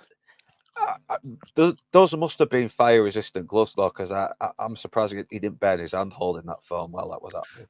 Well, it's funny you say that. The special effects, the actual, these special effects, not to be confused with any of the special makeup effects or visual effects, but these special effects were done by a guy called Gary Zeller, and Gary Zeller is um, he's he's a very very big name because he invented this stuff called Zell gel. Now, Zell Yeah. gel is a fire retardant gel that's used. You can put it onto sets where you're going to have flames, but more importantly, it's used on the costumes of stunt performers um, who are basically in sort of body burns, and if you only want a certain part of the body to Yeah. burn. So Gary Zeller, who the special effects supervisor on this, who did all of the explosions and bullet hits and what have you, and fire effects. He invented this Zell gel, and he is a very, very, very wealthy man, a very, very big name in the effects business now. Yeah, I think I've seen it. I think I saw a clip on when Zack Snyder was doing Watchmen, and they put this gel on this guy who was topless and set him on fire, and Mhm. he was completely unharmed after because it burned the gel away, did it? It's extremely effective, and it's sprayed all over sets. If there's going to be any kind of fire or explosion on the set, they'll coat the sets in this fire retardant stuff. And nothing, bearing in mind that all of these sets are, they're all made out of wood and plaster, and that's all they are, or even polystyrene, some of them. Yeah, I'm Um, just looking him up now. Yeah, he works on Dawn of the Dead as well. He's yeah, so yeah. yeah, he's a big, big name in the effects industry. Um, Also, another couple of other huge names, bearing in mind that we've got some Oscar winners here. Um, Howard Shaw, who scored it, Lord of the Rings. Damn, he scored this movie. Let's have a look. Yeah, yeah, Oh shit, man! I know he did silent films like Silence of the Lambs and Philadelphia yes, years later, absolutely but right. Yes, he did. yeah, Yeah, yeah, yeah, yeah. but you wouldn't think this was the same guy who did that big epic score because No, it's got that very sort of 1980s Casio keyboard sound, doesn't it? yeah, In it is. a Yeah, it lot of sounds like places, it. but Yeah, yeah, sounds like a Bon Tempi or a Casio. Yeah, yeah. But then um, again, Hans uh, Zimmer kind of did start off a little bit the same back when he was exactly. scoring Yes, he movies. So did. yeah, Yeah, but it's still amazing as well. The fall fucking melts and everything, and they've got to get out yeah. because It's a great effect. yeah, I love watching real explosions in movies, though. None of that Yeah, CG stuff because when you see the flames, CGI flames come up, it looks CGI. It does. yeah. Yeah, there's very little that you can do to replicate real fire. Real fire, real smoke. It, it looks like fake fire and fake smoke. Plus, you feel the danger as well because Mm, they're taking big risks. They had to have like safety experts on set as well, just to make sure no one got fucking hit by the explosions or mm, caught any shrapnel, even though they probably aren't using the most lethal explosives, or maybe they are, and they just have to be a bit more careful with it. But mm. yeah, people really had to be super careful when doing this stuff. It's crazy the amount of people that survived these movies barely unscathed or with just a few scratches. I've actually been on sets where Yeah, yeah, um, yes, I, yeah. Yeah. Tell us about more about that actually. Yeah, because I like hearing about this stuff. It's uh, well, yeah. there's one that I'll tell you about that okay, there was a film that I worked on, where there were a couple of deaths, which is pretty unpleasant. Um, and the film was The Four Feathers, with Is it the what's Heath his Ledger name? one? Heath Ledger. Yeah. Yeah, I think I saw it a Um, while ago. It's been a while though, but yeah. we had a death. We were shooting at the Royal Naval College in Greenwich, and there was a terrible accident there on set. I mean, shocking. Um, Literally right in front of our eyes. Shocking accident. That to bring the air ambulance in, and unfortunately, the person had passed away. Oh There was Jesus Christ. another one on that where I'm not sure whether it was one or two guys actually got blown off of a mountain in Morocco, while shooting in Morocco. Um, but had some injuries on Band of Brothers. There was one very memorable injury that anybody who's watching this, who had worked on Band of Brothers, will know. Some guy shot himself in the face with a blank, um, and it Yeah, was fucking unbelievable. Jesus Christ. Yeah, because people think, oh, blanks, they don't cause no harm. It's just a blank. No, Yeah, close range, you can do some fucking damage. yeah. I mean, I mean that. he had Yeah, I mean that brass scene in in his yeah, face and everything. Christ, man. Yeah, because you're still kind of firing powder at you, aren't you? You're still getting like this hot this hot powder on you. Yeah, I mean, because it was a bit of a weird one. It was a strange situation, but it was a big scene. And rehearsals went on from about sort of 5 o'clock in the morning up until about 3 o'clock in the afternoon. So waiting for magic hour, and this was in October of 2000. So just waiting for the sun to start going down. Our whole set was covered in snow and had all the woods and everything, and we had about 20 German vehicles. All of the mortar parts for the explosions were all all sort of laid out and then covered in snow. There were little flags there, so everybody knew when they went through their rehearsals where the mortar pots were going to be. And it was a one-take deal, so it was multiple cameras, and of course all the gunfire. And the explosions all going off, and the vehicles and everything, and people getting bullet hits everywhere. And this one guy, he sort of goes down. It was his first day, funny enough. He was an extra. It was his first day. Jesus. um, and he decided that what he was going to do, that he was going to play dead, right? So he was playing dead, but he decided that he was going to have his rifle, which is a K98 Mauser, resting by his side, the muzzle of which was literally resting right against his face. Unfortunately, he made the cardinal sin, which was, um, the the cardinal sins are: make sure you discharge all of your rounds in your rifle, um, before you fall dead. Right, so there's no chance of any accidents. So not only did he leave rounds in his rifle, he also had cocked the weapon, so the round was actually in the chamber, and it's a bolt action rifle. But he actually had his thumb on the inside of the trigger guard, resting it against the trigger. And of course, Jesus as Christ. as he moved, he pulled the trigger, and the round discharged in his face. And in the middle of this shot, um, it was all quiet, and we had this. They said, right, okay, we're gonna cut, and we're gonna have some handheld cameras coming through the dead bodies for some carnage footage, right, of all the dead Germans. And of course, they called action, and this guy sort of moves, and he pulls the trigger, and it goes off in his face, and he stands up in the middle of this shot, and he goes, "Fucking hell! I've shot myself in the fucking face." I shouldn't laugh though, but Christ, Yeah, that and he is ruined he funny. ruined the shot, and we had the military advisor, Dale Dye, who was just an amazing man. He shouted out, "If that man ain't dead by the time I get to him, you fucking will be in a minute." And of course, because he just this guy just ruined this whole shot. Um, I know, because time is yeah, money, isn't it? And yeah, yeah, and to have that happen as well. I mean, Jesus Christ, everyone must have been like, "Oh, Jesus Christ, not fucking today, please, of all days." yeah, But yeah.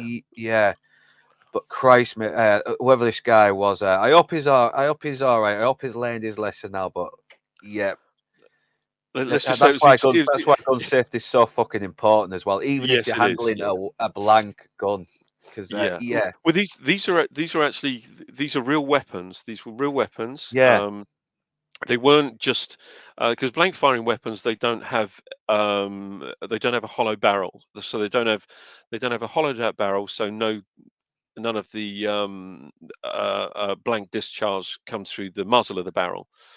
Standard blank weapons will have the various holes throughout the weapon, so it's kind of suppressed slightly, and the discharge from the blank will come out in various other areas rather than the end of the barrel, in order to eliminate those kinds of accidents. For people that are mucking about with them. But these were real weapons. real weapons. So they didn't Um, have the safety. They didn't have no the safety safe there's barrels or anything, did they? Yeah, well, what they have is they have this sort of tapered, sort of conical thing that's hammered into the actual barrel itself, into the rifling of the barrel, that can't be removed once it's put in. It can't be removed, so you still have a hole throughout the barrel where the blank round discharge comes out. So you do have a muzzle flash. So they're all real weapons, but have been adapted, so they can fire live rounds if you wanted them to. But if you wanted to blow yourself up with a live round going through a barrel that's been narrowed, um, you can't effectively do it, unless you want to kill yourself. But yeah, I mean, they're all real weapons. And they belong to our armorer, Simon Atherton. He was a fantastic armorer, one of the chief armorers in the industry. But this kind of thing, I mean, I do wonder whether something like scanners would have had, particularly in the early 80s, the kind of health and safety that we have now. I mean, now it's so strict, so Yeah, yeah, that's the only thing y- I don't know about this film because it's not shown up in the trivia, so I mm, can't really establish that at the moment. But yeah, man, the film industry must be really crazy. I mean, there's loads of aspiring directors out there who have this dream to make a movie, but they aren't exactly being given every information on what can go wrong. And mm. yeah, Yeah, so I think you have to know you have to know yeah, a little bit about everything at the very, very least. And when I say a little, that's you need to know at least 75% of what every department does, and be able to execute that as well as anybody coming into those departments. If you don't, um, then there's very little chance of you becoming a director. I mean, every single one of those directors, including David Cronenberg, didn't just leap in to becoming a director. Neither did Christopher Nolan, neither did Quentin yeah, Tarantino, yeah. You know these neither did. guys were fucking smart because yeah, especially Tarantino. He's a guy who's when you see him in interviews, he's definitely done his fucking homework. He really has. Yeah, I mean, and also, people do forget that he didn't suddenly become an overnight success. It took him Yeah, decades to become an overnight success, if you know what I mean. Because he did work on, you know, what was it, a Dolph Lundgren fucking exercise video as a production assistant, picking up dog shit off the beach while Dolph Lundgren is exercising. Um, so he's the kind of person that's done his apprenticeship. And the same with Chris Nolan, and the same with James Cameron and Ridley Scott, and all of those people that yeah. are big directors, even Steven Spielberg and George Lucas. They didn't suddenly become big movie directors, but um, and the same with Cronenberg and John Carpenter and Wes Craven and all of them. They all did something else in the business before they became directors. Yeah, it's You like know? yeah, because you always start off with a little shitty job. I mean, I think there's another director called Barry Sonnenfeld. He did like Men in Black and Yeah, very yeah, very underrated Get Shot. He was just a director of photography when he first from one of his earlier one of his earlier jobs for the Coen brothers back in the mm, late 80s, early 90s, wasn't it? yeah, But then yeah. yeah. But what a job to have being DOP on a Coen Brothers film. Yeah, exactly. Yeah, and you can sort of tell as well because when you watch the films that he's directed, it almost looks like it could have been shot for a Coen Brothers film as well because he's kind of got these Yeah. this very quirky style. And I always think that the best directors, for me personally, I think the people that make the best directors are first assistant directors, first ADs, and DOPs, director of photography. I think those are the Mm. people that if they progress on to becoming a director, they make every single one of those people that have done that, made that progression, have turned into superb directors. You know, And um, you got to have a but good vision as well, don't you? As well, and that's yeah, why I like about Nolan. Even though I do sort of criticize the dialogue in Nolan's movies a little bit, that they always sound mm, a bit expert, expository. exposition. Yeah, Yeah, I can't get the fucking word out. Sorry, but he's definitely knows how to direct a movie, though, and he definitely knows how to really display a lot of ambition. He's definitely got a very ambitious style of movie making. He always yeah, looks like he's trying to push the boundaries yeah, further. yeah. But I think it's also, with somebody like Cronenberg, and particularly this era, and particularly this film. This is obviously a movie that he had absolute final cut on, that he had every Mm. single say on this movie, and even somebody like Chris Nolan, or Steven Spielberg, particularly Steven Spielberg these days, doesn't have that kind of control anymore. Even Martin Scorsese doesn't have the kind of control that people believe he has. Whereas if you're in the independent sector like this, everything that you want to do for that movie is going to be there on screen. The only people that are going to make any kind of real difference to you will be the different film censors from the different countries. Yeah. Those are the only people that are going to have any kind of input into your movie. Not even the distributors, because it'll all be independent distribution companies. And I think I've got a feeling that this was actually distributed by Roger Corman's New World Pictures, I believe.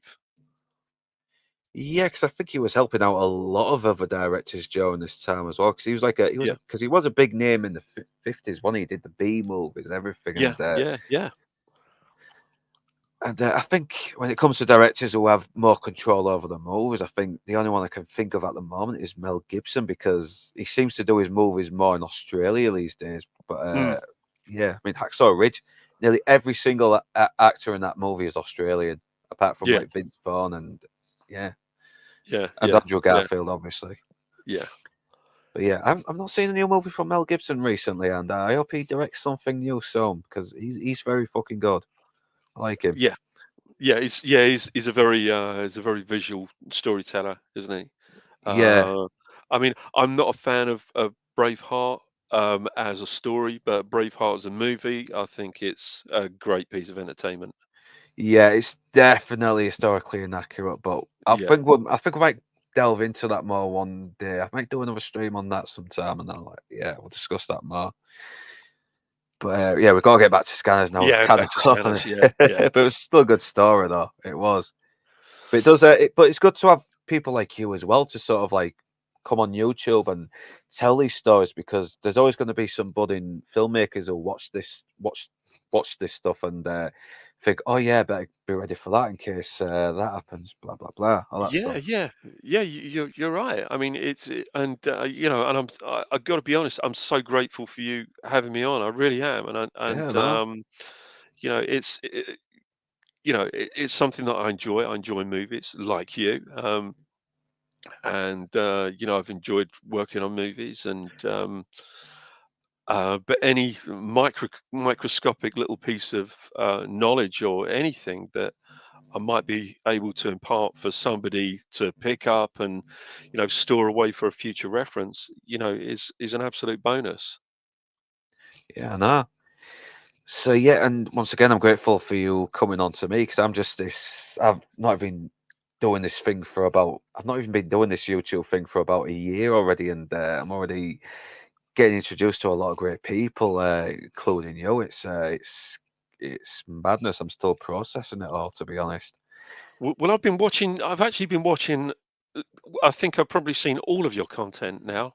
I've gone Yeah, through. man. Yeah. I've watched everything. I've watched pretty much everything that you've done, I think.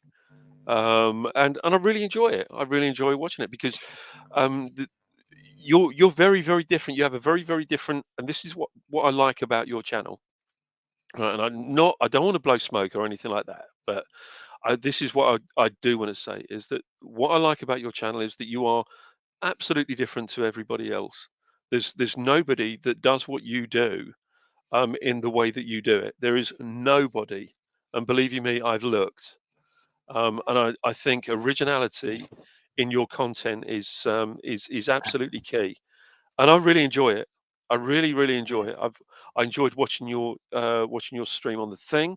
I watched the License to Kill one. Watch your videos. I watch the stuff that you do on games as well.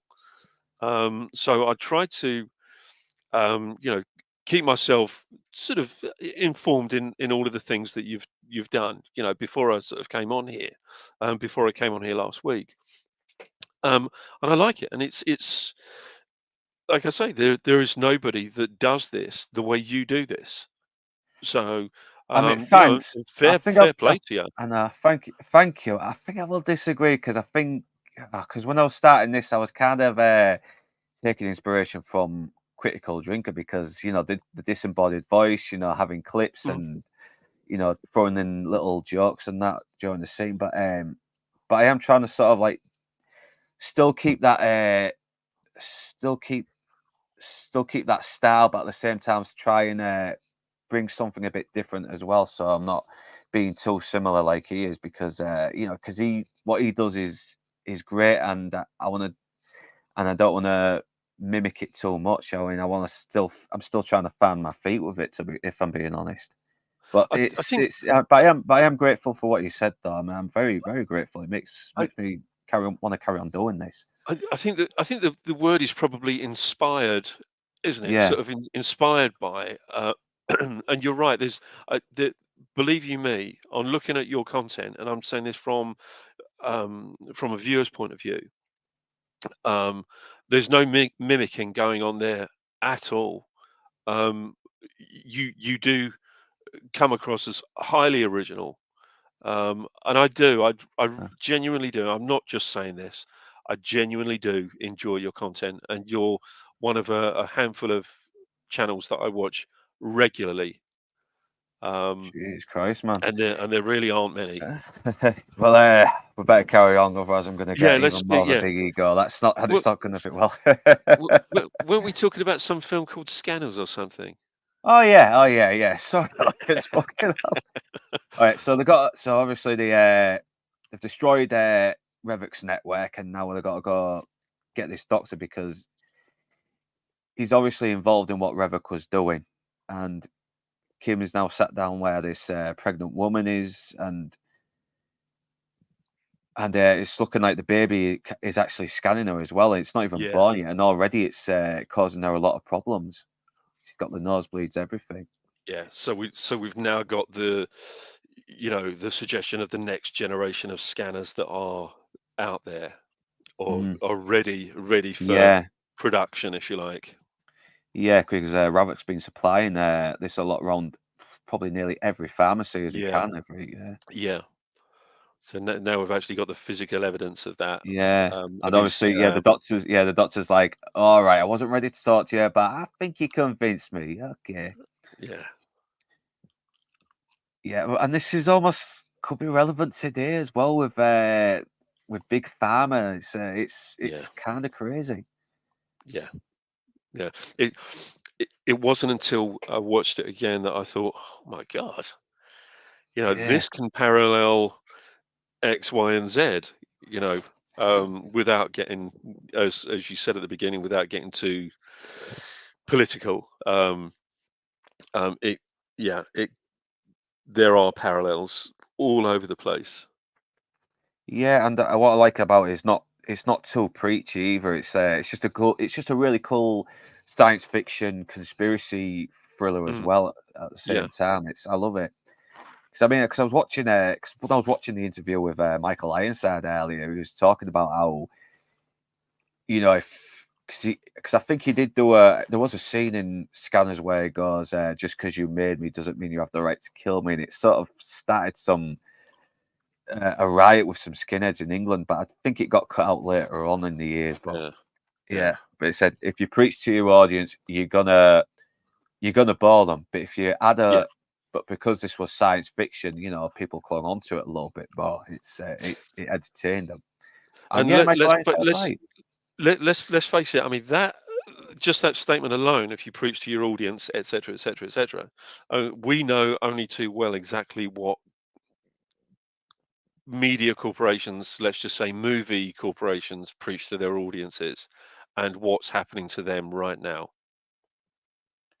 Yeah, I know it's very off-putting because we know when we're being talked down to as well. It's Yeah, like they're trying to talk to us like we're little kids who don't know better. But yeah, no, the public know a lot better than they think. All right, and they are starting to wake up even more and more these days now. yeah. Uh, Yeah, and this is where the ambiguity of this. I think it does kind of leave you to make your own decisions mm, about this. Who's in the right and who is in the wrong. mm. You know, Yeah, and I think this almost was going to be remade as well. Like I think they had David Escoya to write, and I kind of would have liked to have seen a remake to see if they could still do the same premise, but find a good new way to maybe not just improve it, but really add something to it that's different, but at yeah, the same time still gets its point across the way this yeah, did. yeah. I mean, I know that Cronenberg had he disapproved of the remake, and Yeah, that was the reason for it not to yeah, because they said not they to go wouldn't do it ahead. unless they got his blessings, and thankfully they haven't gone ahead and done it because yeah, Mm. So it was very smart of them. Yeah, But yeah, so so we're at the point now, where we, the rabbit we hole's have, gotten deeper. Yeah, yeah, yeah. In fact, he's finding out that babies are fucking scanning them now, and yeah, it's happening to pregnant women. And once yeah, again, it goes back to the old scandal back in the 50s with the thalidomide. yeah, I can't pronounce his thalidomide, fucking name. yeah, Thalidomide, yeah. thalidomide, yeah. But don't you think? I mean, I actually found that scene when she gets scanned by the unborn baby. I've actually found that really quite sinister, really quite It is. creepy. It is. A baby. It's not even born. It's something because a baby is something that's very innocent. Mm. It shouldn't be doing this kind of thing. And And yeah, like it kind of leads you to believe that the next generation of these scanners are going to be, if this is what an unborn child can do, what can I go? how Yeah, powerful are they going to be when they're a fully grown and cognitive and conscious adult? I know that is. I think that's where it does bring a bit of a horror element to it as well. Yeah, And once again, fucking Ravok's men found them because yeah, Ravok's all Ravok has to do is just fucking read someone's mind and that's it. And look for them. And it does like again, it feels very government conspiracy as well. You got you think you're safe for one moment, then someone gets fucking shot with a by a rifle. yeah. But she obviously she's unharmed. She's just been tranquilized, and that's it. And yeah, Ravok is there, and he tranks him, and now he's brought him back to his own company. And he wakes up, everything's fine. He's in this nice little waiting room in his office, and he's obviously now out to kill him. This is where he explains this big conspiracy theory that's been going on. Only it's not a theory; it's actually a real conspiracy. Mm. Yeah. So Kim's in the next room. She's fine, and yeah, he's obviously trying to get him onto his side. He's trying to explain this is what's happening, right? If this is not reason enough to convince you to get with my side, then I may have to destroy you. I'm hoping this won't happen. Yeah, and he reveals that Keller died when he blew up the computer. That's the character's name, Keller. Keller. So, Yeah, and obviously he's very impressed with how Cameron's powers have really, really grown here. wasn't And Keller in? Oh my God, was he the guy that played Keller? Was in. I'm sure I've seen him in a couple of other he Cronenberg probably movies. has. I'll have a look. I'll have a Yeah, look. I See what he's got. See I what think he's. maybe The Brood, maybe, or Rabid. Well, he probably might have been because sometimes these directors, when they do their earlier movies, they usually do have reoccurring Mm. actors pop up because they've had a bit of a relationship working with them, haven't they? Mm. So see if we can get this actor up. Where is he? Lawrence Dane, the actor's name is. Right. Uh, okay. See if we can get to his earlier movies. Oh, he's done loads, man. He's done fucking Mm. loads.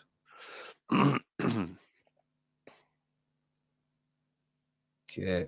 Oh, Jesus. That's a long, long list. Really, really long list. I'll look him up after. Yeah. Well, I Yeah. think I'm at Good. these earlier stuff anyway. If we get to Yeah. scanners, if we can. There's in the mod squad. Wow. That's going back Yeah. some years. Well, so far, I'm not seeing him in any of the other Cronenberg movies. Right. But yeah, a lot. Oh, he's on Airwolf. Bloody hell. But yeah, I'll get back to that another time. I'm not seeing a Yeah. lot Yeah. of familiar stuff apart from a few TV shows, and that's about it. But once again, he's trying to get Cameron onto his side here, and he reveals more that Doctor Ruth was not the fucking great man that that Vale assumes him to be, because he assumes that Vale that Ruth was trying to help him, but Ironside's like, no, no, no, no, no, no, he's dodgy as fucking. Yeah. And it's always y- it's almost like, you know the race the race to get to Cameron Vale, the first person to get to him would be the person that would convince him that they're the one that's in the right. Yeah, because he's still very naive. He's very shut off Yeah, from people. He doesn't really know no better. and that's what I really like about this story, even though obviously Stephen lackluster. Um, Yeah, it's his character. I like the naivety of his character because, as you said and quite rightly pointed out earlier, that um, you know, we're we're also in the dark, so we're being informed at the same time as him, and it doesn't feel like people are explaining things to other people. It kind of, we're learning at the same time as the character. So the story is unfolding the same way it's unfolding for us, the same way it's unfolding for Cameron Vale. So yeah, no, because this is basically the first time we're actually hearing the other side of the of the coin as well, the flip side of mm, the coin. Now we know Rolf's agenda, but now we're starting to hear more on yeah, Ravok's agenda. And yeah, we're getting someone recommended us to go on Mr. Brown. Yeah, get Inside Man on there as well. This guy's been in the business. He'll offer more fucking information than I would. I'll offer my point of view if I ever do. But Inside Man, he knows the business. He could be great. He could be another great guest to have on for you. it'd be my pleasure. Yeah, yeah. Get Inside Man on Mr. Brown first. All right. I think he's earned it. Bless you. All right. So back on. Yeah, and he's like, yeah, Bill thinks that the men were sent to kill him as no, it was never you. I was out to kill everyone else, but yeah, I wanted alive. Yeah, so he was obviously trying to guard him as well, even though he was well into the other side. But now this is where things get a little bit more revealing as well, and I don't know Yeah, if it does feel tacked on, or maybe there was hints in the film that built up to it. I think I might have mentioned them already, Cap. But yeah, and it's looking like Vale doesn't has no memory of his past whatsoever. It's like has he just been released onto this world and he doesn't know it? It's because he doesn't know his parents. He has no memories about his past. Yeah, he just kept on ice, yeah, and it wasn't until Ravok was becoming more of a liability that they decided to unleash Vale onto him. So obviously they already knew what kind of powers he had and how powerful he was. And he's obviously looks like he's been manipulated as well, made to live like a homeless man and shut away from yeah, people. yeah, Easy to manipulate, easy to indoctrinate, easy to get on your side of your vision. yeah. And not only that, Dr. Ruff was their father and that they're brothers. I am your Yeah, father. yeah, yeah, especially in that voice. I am your father. And yeah, this is where we get a bit more into the backstory of how the scanners actually did come to be. Once again, goes back to the Thamid. I can't get the fucking Thalidomide. name. Thalidomide, yeah. Thalidomide. Yeah. Yeah, where pregnant women were taking this drug recommended by their pharmacists and doctors, and loads of babies were coming out all deformed. And look, once again, this is like a good little take on it, where where they may not be deformed on the outside, but they've kind of got this almost extreme deformity Yeah, mentally. yeah. It's exactly that. It's exactly that. I mean, they are, Yeah. looked upon as different members of society. They are, Mm. hidden. Let's just say hidden members of society, which is what happened to the people that were born with those terrible, terrible deformities and defects with the thalidomide drug. People Yeah, were so hiding them basically, away. Yeah, yeah, hide them away so so it doesn't make the company look mm, bad. Yeah, yeah, pretty disgusting things that happens, but yeah, it's something that does happen, unfortunately. And yeah, it's all this whole conspiracy created scanners, and it was Dr. Rolf that invented it. It's kind of a bit of a Joseph Mengele character, I think, that you sort of alluded to earlier on. Yeah, Dr. Ruth. yeah, and I think maybe he has seen what yeah, because it's like Dr. Frankenstein. He's realised he's created this monster, this Yeah. beautiful creation is an abomination that should never have been created. Hmm. I suppose you could I even know. say, you parallel that with Oppenheimer, couldn't you? Really, Yeah. create something that he absolutely despises now. Oh yeah, I saw that interview with him back in the '60s, and yeah, that's a guy that's definitely not gotten over what he did. Yeah, I mean, there was a great BBC drama series in the '80s called Oppenheimer. I think it was like 4 or 6 part drama Mm. um, that I should imagine was a heavy influence on Christopher Nolan to do the movie. But um, but yeah, there are sort of Frankenstein parallels, in this, without a doubt. I know, because we always get that, don't we? And yeah, I always love that though as well. A scientist has this crazy ambition, then he sees that he's been playing with fire this whole time. Mm. Yeah, movie scientists don't know a fucking thing. I love that. Yeah. They're the smartest people you can ever have in your movie, and they don't know fuck all. Yeah. But obviously, yeah, Rolf was very excited about this, but he realised he created a monster, and that was Ravok.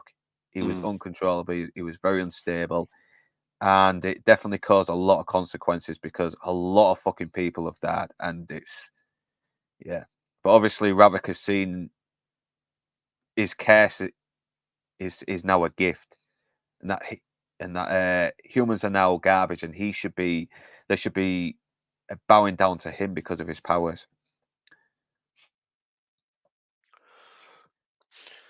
Yeah. I think But sort of yeah, in essence, I think he's more of a mirror image of their father. yeah, He's more of a reflection of their father than Cameron Vale. yeah, because like Rolf, he kind of does become disgusted by his creation, but Mm. Ravok is like, no, no, no, you did not make a mistake. I am successful. Mm. You just didn't realize it. Yeah. Yeah, I am a success, but not in the way you wanted it to be. And yeah, Yeah, and he wants to yeah, cause a big movement, doesn't he? yeah. I mean, in essence, he's literally he's not even the flip side of the same coin. He's kind of the same side of the same coin. Because Yeah, Cameron Vale is the flip side, but I tend to, there's very apart from the I suppose apart from the regret and the remorse for his creating this whole thing himself. Apart from that, I mean, the parallels and similarities between him and Rebecca, really, they're really there. I know. Yeah, He is his plus I father's know. son. He is Yeah, definitely his father's son. yeah, and it's like he's taking it a step further now, isn't he? Like he really Yeah. wants, yeah, he wants to take over the world and bring the human to extinction now because, oh, have them maybe be their slaves as well. Because, like he says, rule an empire so brilliant, so glorious. Yeah. And yeah, this is where Cameron Vale remembers what Rolf said about this beautiful society, and is like, yeah, you sound just like him, and it really pisses him off as well. He Mm, doesn't like it. He obviously he he obviously hates his fucking father. He despises him now. And the fact that he's being told that he sounds just like him is like, fuck off. I'm better than him. mm. I'm Dowell Ravok. Yeah, and once again, Stephen Lack's fucking performance is very wooden here, and he looks like he has tried his best as well. But yeah, but obviously this is early Cronenberg, and was obviously getting the actors he thought he could, and thankfully a lot of them worked anyway, especially Ironside here. Mm. But obviously Vale's not convinced, he's not going to join him. So you don't join with me, you're going to be against me. You are my enemy. Bale lashes back, and now we come to another scene that never really gets mentioned much, and as much as the head exploding scene, because it's a very fucking brutal scene to watch as well. Where This is yeah, intense, isn't it? it It's is. absolutely intense. I know, because they're really trying to sort of outscan each other now. It's like this Mm, power of man's, and Vale obviously looks like he's losing because you can see his body's just tearing up, and I am a little bit squeamish when it comes to that sort of thing as well, especially when you see veins leaking and that. But it looks yeah, a little.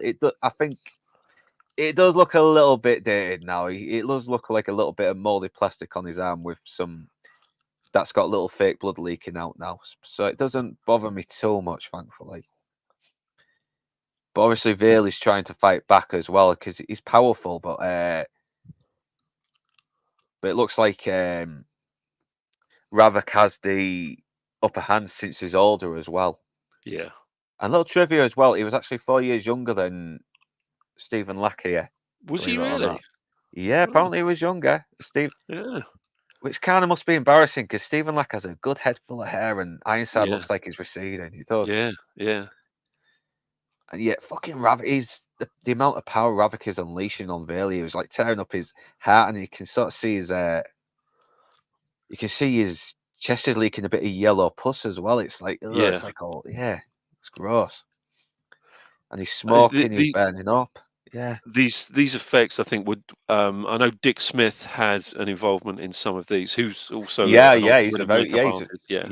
I think did he do Taxi Driver as well with the scene Dick where Smith, yeah, yes, he yeah, did, and he did. I think he won an Oscar for was it Amadeus? Was it? I think the old ah, Salieri makeup Salieri, on yeah. Amadeus, which I is need to rewatch that film again. I do. It's a it's a good one. great film, fucking I great know. film. Yeah, because oh yeah, he did loads. I think this was back before they did squibs as well, where he would just like have a string on a Mm, thread and pull on it, that's and it. Yeah, a yeah. fake The blood would the come out. yeah the button hit. Um, Yeah, just Yeah, used to have like a little, little small button on the end of a piece of twine or something, little piece of catgut fishing line. Um, yeah, and you know, they just rip it, and rip it the out. fake blood. Yeah, this is back when he was using that really goopy orange stuff in the 70s, wasn't it? Yeah, yeah, Yeah, I don't think. um, Yeah, did they ever?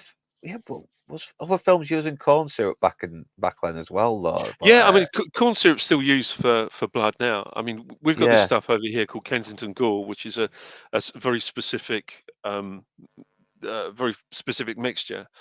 Um, I don't think Kensington Gore is as good as the stuff that a lot of the new makeup artists have concocted themselves. I mean, they use corn syrup and chocolate syrup and yeah. other bits and pieces that go in there. Um, you got to be really, really careful on what you put in there. So you can't really put in too much in the way of food coloring because that will stain your skin, let alone your clothes. I know. I Um, mean, I think Bruce Campbell complained about it as well when he was doing the first Evil Dead because he got caked in so much fake blood that his shirt was basically unwearable. It was yeah, stiff as hell. yeah, He had a yeah, hard time getting it off. And bless him. Yeah, because it does get very sticky. Sissy yeah, Spacek had the same complaint with Carrie as well when they did the pig's blood scene, yeah, yeah, and once again that's syrup. But when I hear about it being syrup and I look at Gore-Tex, it's making me think, you know what, that actually looks delicious now. yeah, yeah. I want to lick it off. Yeah. So yeah, I think that might be the good thing about working with Gore movies, because I mean you get this nice little sugary substance you can taste after. Yeah, Unless there's some other stuff here that might render it poisonous. I don't know. But yeah, these effects, they do look a bit dated, but it's still amazing to watch as well, and it does look painful as well. I mean, his yeah, body yeah, looks like it's clawing at the skin as well. He's tearing flesh off his face. It's not nice to look at.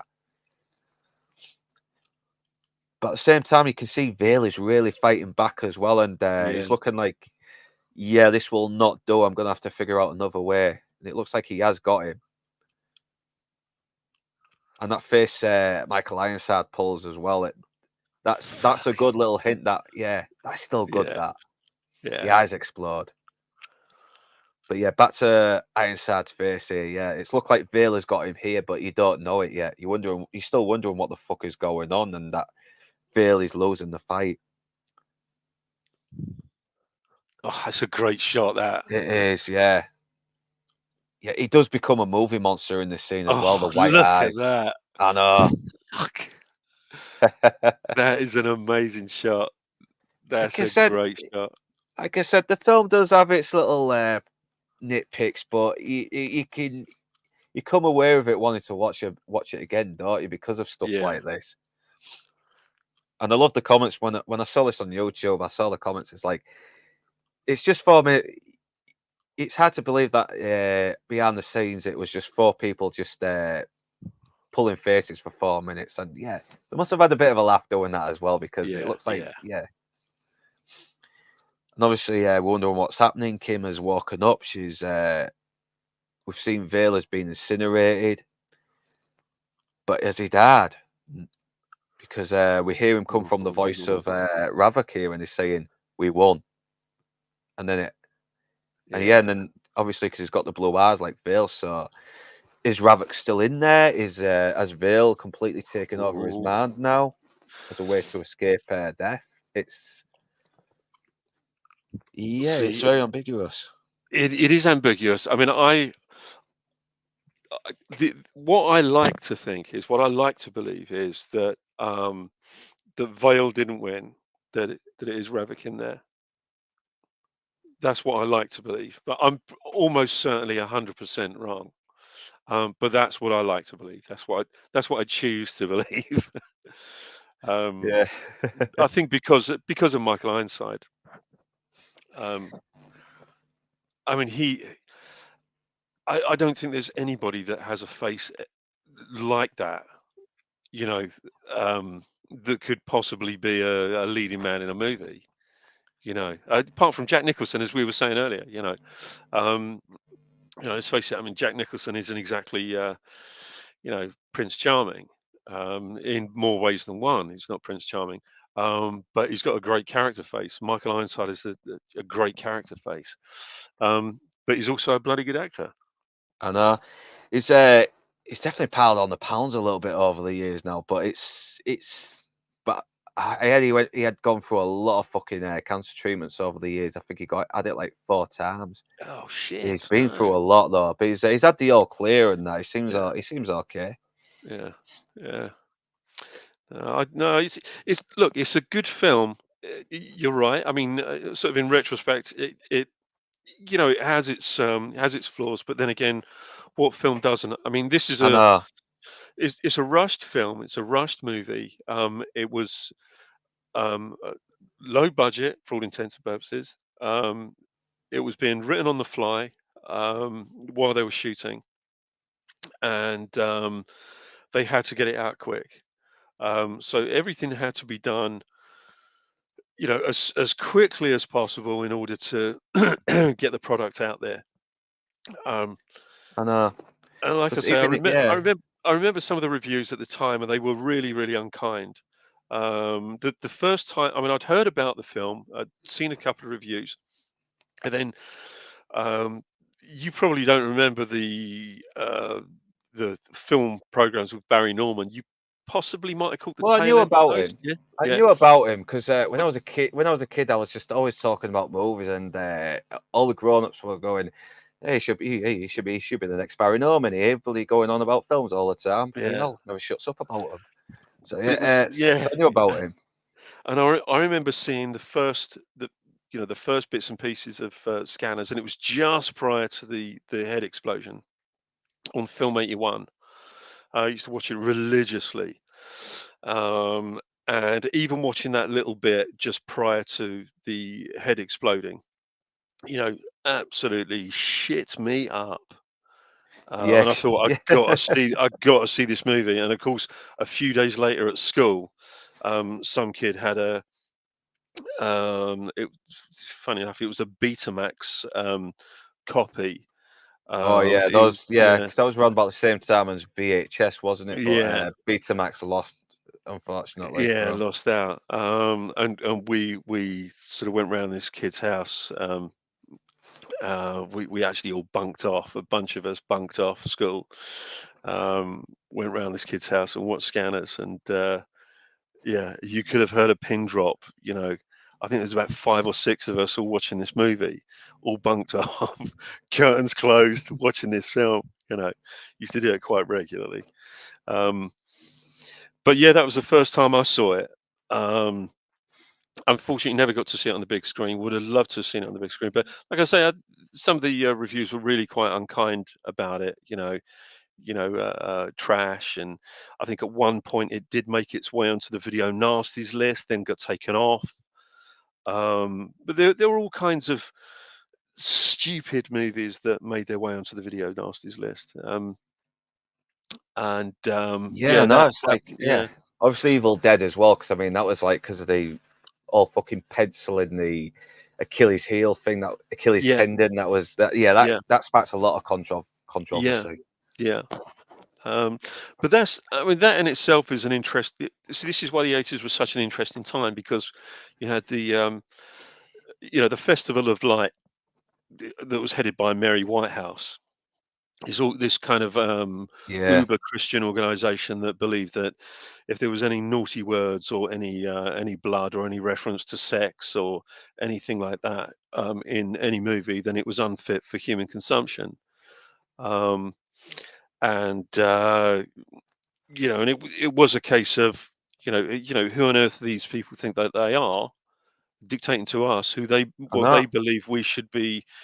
They're moralizing on what we're watching, or rather they're moralizing on us as human beings, as free thinking human beings. That Yeah, exactly, and it's only gotten worse now. It's like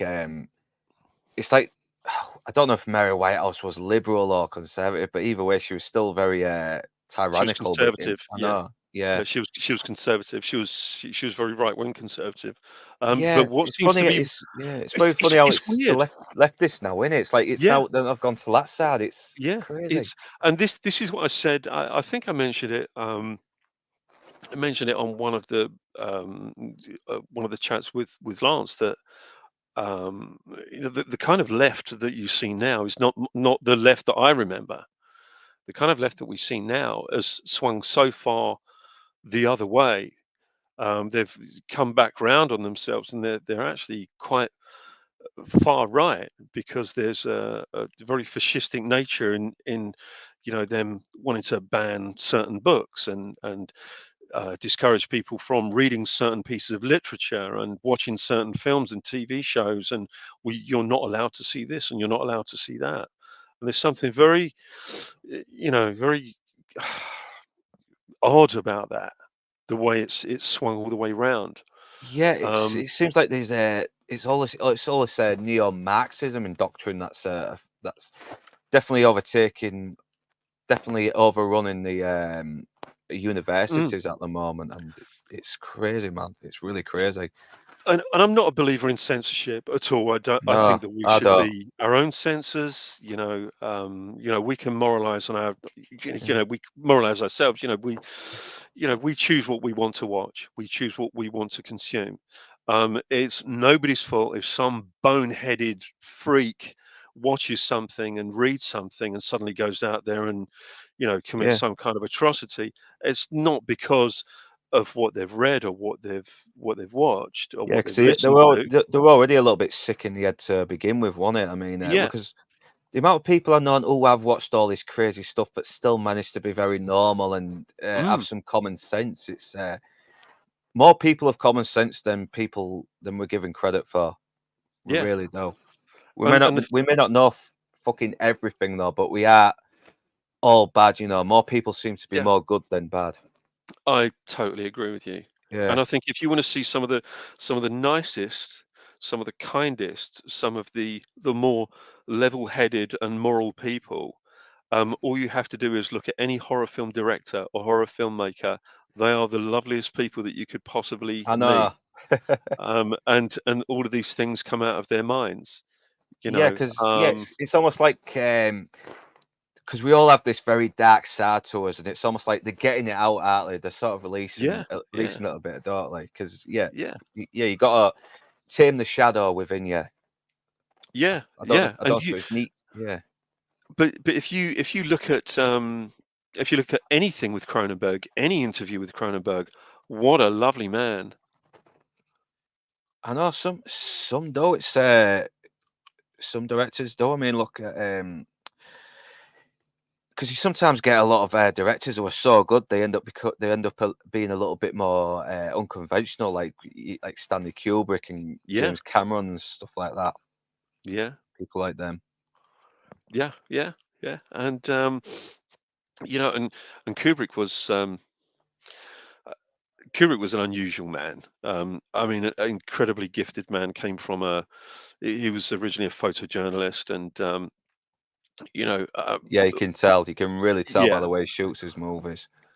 arguably for me personally, the greatest filmmaker of all time. That's just my personal opinion. Um, but you look at every single one of those films that he's made, aside from Spartacus, um, but Mm. every other film that he's made has been a game changer. Yeah, and it seems to have been done that as well, especially visually as well. Mm, He's he definitely does love to have these very crazy visuals on his movies. mm. And with Cronenberg, you know, again, you know, somebody who's got a unique visual style.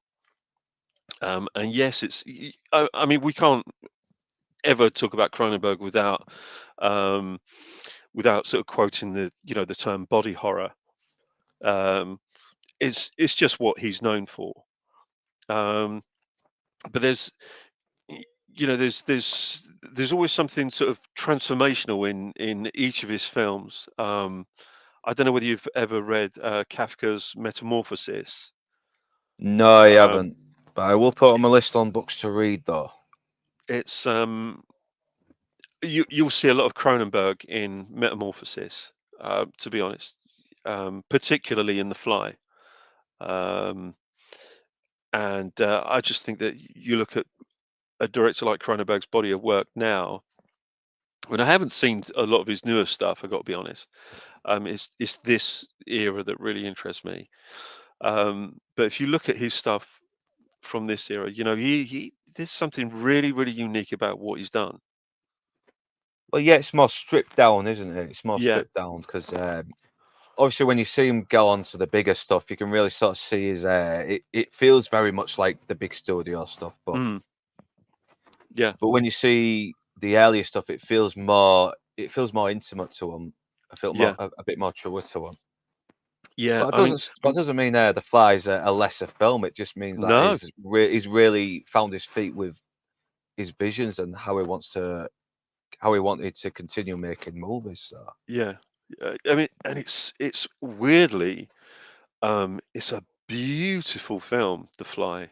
It's a really, really beautiful yeah, film. it's like beautifully disgusting as well Yeah. in a Yeah. way. Yeah. Yeah. You're right. Because you've seen this great guy who tried to do something great and it went wrong, just sort of Mm. deteriorate, loses humanity.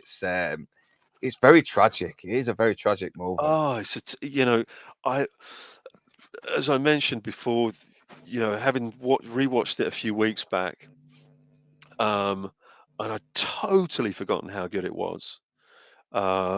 Because again, I hadn't seen that since shortly after it was released, I think. Um, I thought, oh my God, I'm fucking tearing up here. It's I know. absolutely terrible. Yeah, you just feel sorry for him as well, and Yeah. I probably will do another stream with us on that film as well. I'll probably get it organised for the next couple of months. Yeah, how about that, man? Oh, Talk about do The you know, Fly. perfect. Absolutely Yeah, perfect. Yeah. Perfect, mate.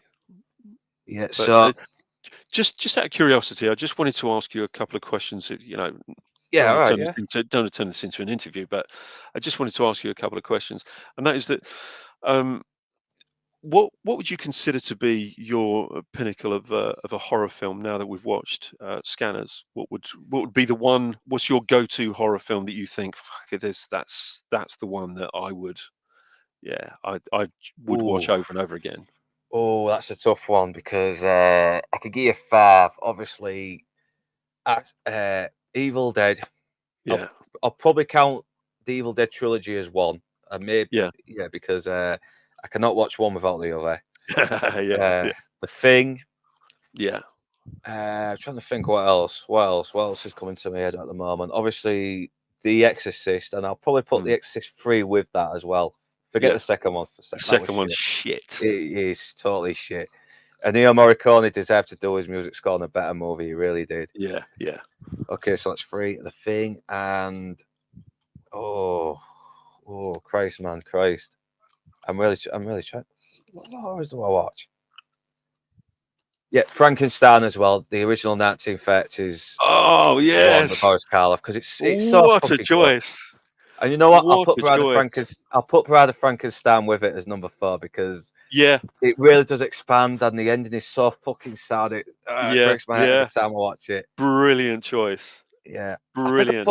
I think I'll put Carrie on number 5 as well because Yeah, it's another film I really love, but it also pisses me off when it gets to the end as well. yeah, And I'm glad it pisses me off. I'm kind of glad it does. I yeah, don't know why. yeah, yeah. But no, seriously, really, really good choices there. I'm really surprised about Frankenstein, A Bride of Frankenstein. Yeah, And the strange thing is, a couple of nights ago, I actually watched the Ian McKellen film Gods and Monsters about James Whale. I want to watch that. Yeah, because there was a lot of it. Yeah, like he took most of the credit for the creation of the film, and one of the writers wasn't happy about it. Yeah, yeah. Oh, what's his name? Oh, Jack. Jack. Oh, the makeup artist. Jack. So we can get Uh, it up. uh, I keep thinking Jack Cardiff, but it's not Jack Cardiff, is it? It's Jack. Oh my God. Oh, Jack Pierce, is that it? Jack Pierce. Jack Pierce. Yeah. Pierce. Here we go. Jack Pierce. Yeah, what a makeup artist. You kind of, with people like Jack Pierce and Lon Chaney. These are the people that really sort of created modern makeup effects, and you wouldn't have Mm, anything like that picture that we're watching now from Scanners without people like Jack Pierce and Lon Chaney. Um, I know. but those films are absolute masterpieces, and and what really pisses me off more than anything is when you mention films like that to people, and they'll say, "Yeah, well, that was a bit before my time," I know, but and that doesn't make it any less. And it annoys me as well as like, yeah, but it's really really old. Do I want to watch it? No. Sometimes you got to watch these films. Watch yeah. Casablanca. Watch Touch of Evil. Oh God, my These films are God. amazing. Now you're talking my language. I mean, Yeah, Casablanca is one of my all-time favorite movies. Touch of Evil, absolute. Again, what a piece of work that is. You know. I know. I watched that for the first time last week, and man, I loved it. I just fucking loved the noirs. I loved Orson Welles Yeah, being this yeah, really gross-looking, slobbery, overweight arsehole, and yeah, he's obviously playing it up and yeah. really getting into the role. Have you've seen the? I'm assuming that you've seen The Third Man. I've not seen that yet. I've not seen it, but Oh. once again, I will put that up. It's Oh, it's just. I mean, you look at that, right? I mean, it's directed by Carol Reed, one of our finest directors. But you'd never believe that, that this is the person who directed The Third Man was the same person who directed Oliver. You'd never, ever in a million years believe that, um, yeah. I mean, because it's it's like William Friedkin as well. I mean, you'd be surprised how bit of an eclectic style he has. He could do comedies, he could do horrors, he could do noirs, everything. I mean, I did a big stream with Stupendo a few months back on discussing nearly every single William Friedkin movie that came out. Mm. And Oh, really? Oh, that's yeah. it's on his channel. Check it out. And he introduced me to a film called Sorcerer, which I never heard of Oh, you've until never seen Stupendo Sorcerer? mentioned. Oh, I did see it. I have seen it now. yeah. I've seen it Oh, now. yeah. Stupendo recommended Great it to me. fucking movie. I know, and I was Yeah. like, and yeah, it's really Yeah, fucking it's intense, and I might do something on that one day as well. yeah. What's the original? What's the original Wages of Fear? Oh, That's Wedge of a really Fear, good. yeah. Yeah, I yeah. I think mean, it's I think they actually re-released it a couple of years later, uncut, and called it Wages of Fear because both are on YouTube right now. They're on there for free. oh really? Oh, Yeah, because I think Sorcerer was only was remastered and re-released for the first time. I think about 3 or 4 years ago. I think it was yeah, just before lockdown. But yeah, okay, yeah, I'll look for those. Because it was Tangerine Dream, wasn't it? Who yeah. did Did the the soundtrack? soundtrack for Sorcerer? Yeah, I know. yeah. I mean, he has got an amazing body of work. Maybe he never. I think as we went on sort of into the 90s and everything, he never really sort of got back what he had, particularly in the 70s. You know, that he had that golden period, didn't he? Yeah, Sorcerer, Exorcist, um, French Connection. Those are classics. I mean, they're absolute classics. Um, I know. And then the only films he's really known for, and Sorcerer is definitely one that deserves more attention. It's yeah, because yeah, yeah, you're on the edge of the seat the whole time. You got this very unstable, explosive that's sweating as well, and the slightest bump can set yeah, it off. And they've got to go from A to B as well. And that's not the only problem. They've got Mother Nature kicking their asses as well. They've got yeah, yeah, yeah, I mean, and these are pretty terrible people you have to sympathise with. You've got a Nazi, a Palestinian terrorist, an Irish yeah, gangster, an yeah. embezzler. It's and you don't want these guys to sort of make it through at the same time. It's It's mad. it's really weird because when that came out, when they re-released that, I mean, because I'd forgotten all about it, and the first time I saw that I was a kid, um, and actually, what year did it come out? What year was that? Same year as Star Wars, I think. So I It think that's was the why same. it didn't do well because I think it came right around the same time as Star Wars did, and because Star Wars was this real fun adventure, this went under the radar.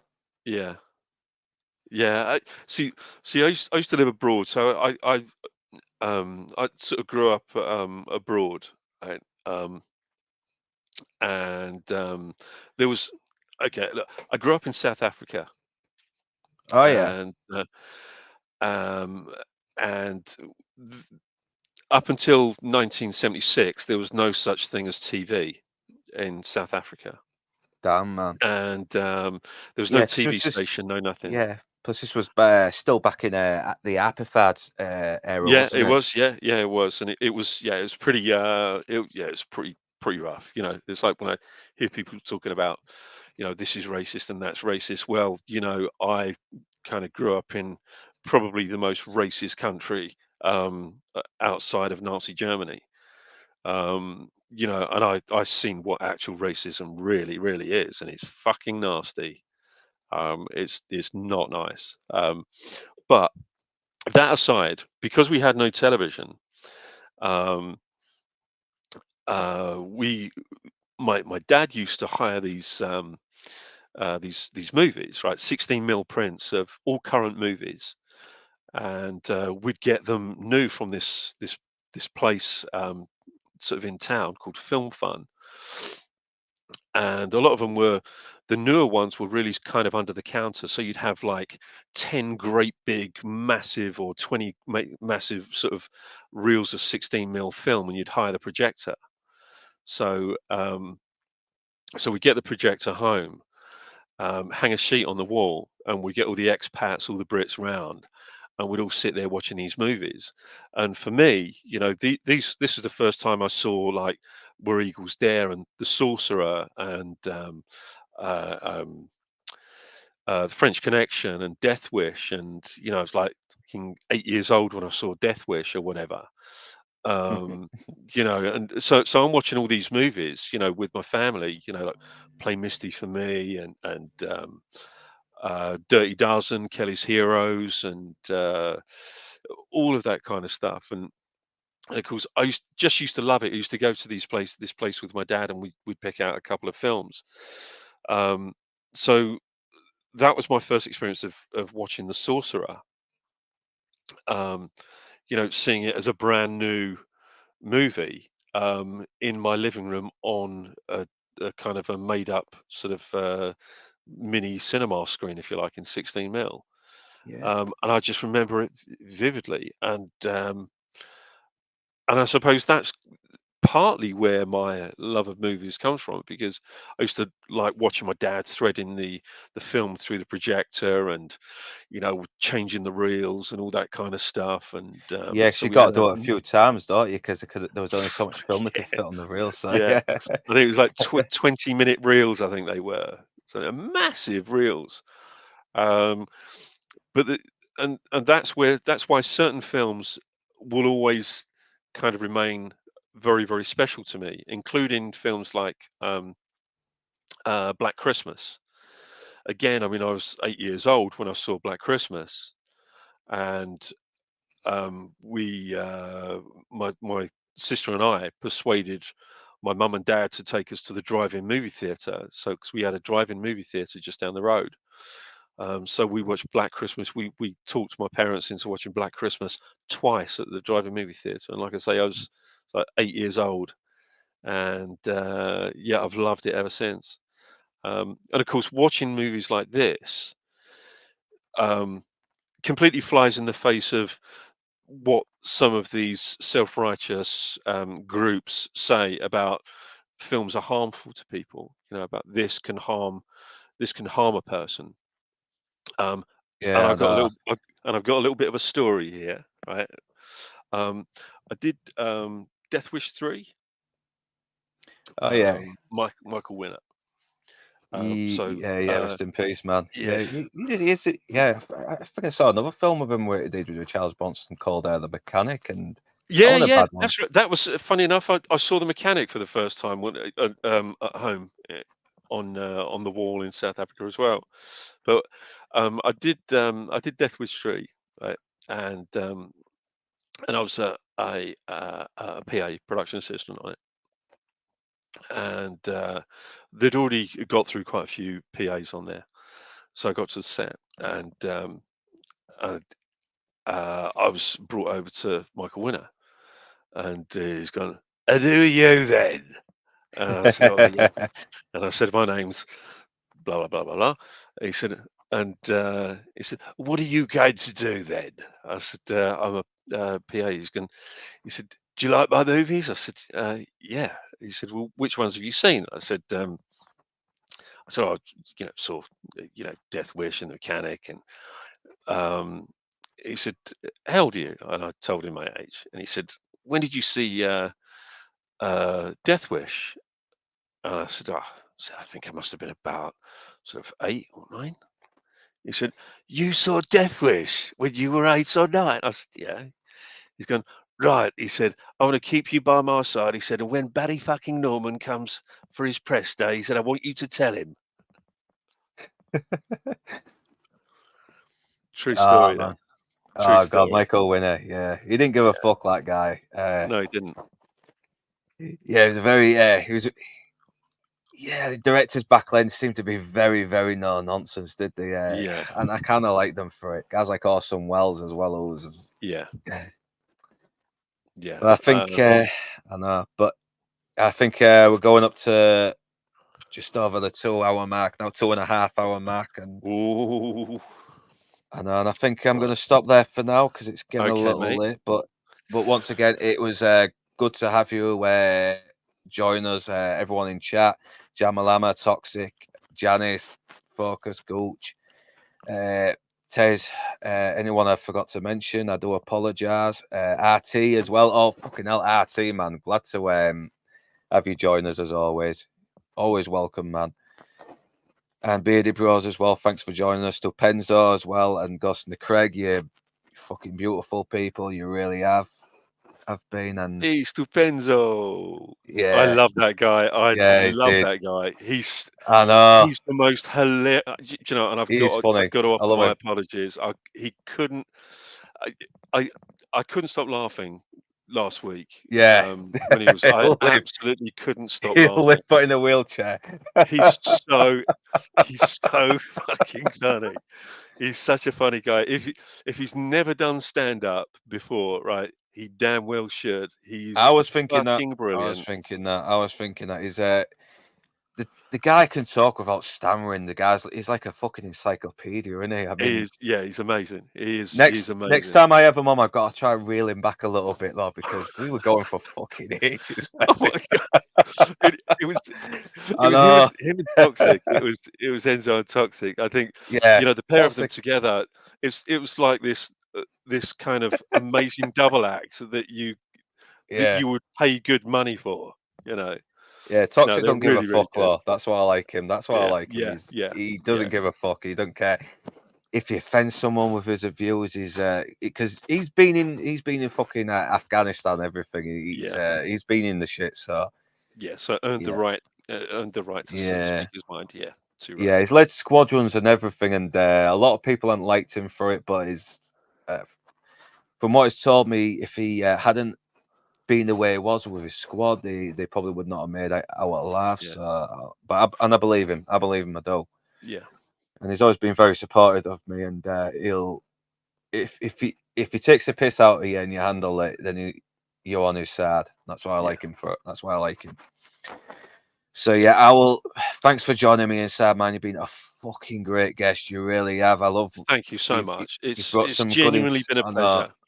I know. It's been a pleasure having you because you've worked in this industry, and to have you appear on my streams, even though I'm still trying to get better at what I'm doing, it's been a great pleasure. It really has. It's a great honor. Thank you so much. Thank you so, so much. I really Yeah. appreciate it. Yeah. So before we go, have you got anything that you want to promote? Because I know you were trying to launch a YouTube channel as well. Have you got any Yeah, videos I'm that I'm you're kind of hoping for? still sort of work. Uh, it's kind of been a longer process than I thought it was going to be. Because Yeah. I've got a ton of videos that I'm sort of working on at the moment, script wise, and so on and so on and so on. But there is something that I'm going to be doing with Lance.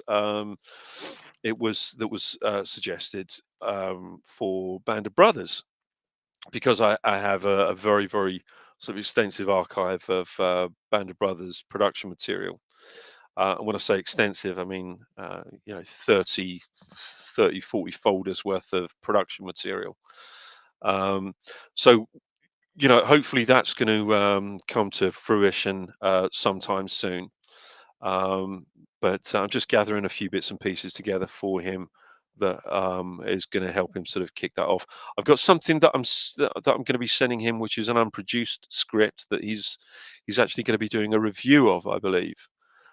Oh Um, yeah. it's an unproduced script, one of the unproduced episodes of Band of Brothers, that he's going to be talking through, and I think I might be doing that with him.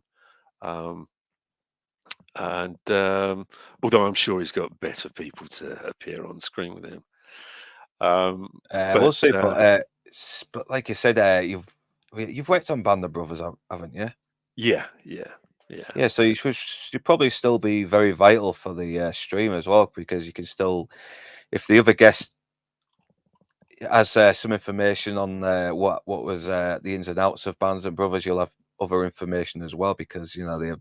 Yeah. yeah, yeah. I mean, I'm if anybody would like me to appear with them on their stream, then I'm only too happy to do so.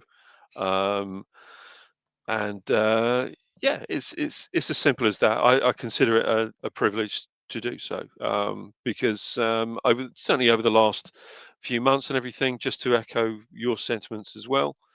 Some of the people that I've met in chats and streams and everything have been absolutely fantastic. And if I'm honest with you, I do have Lance to thank for that.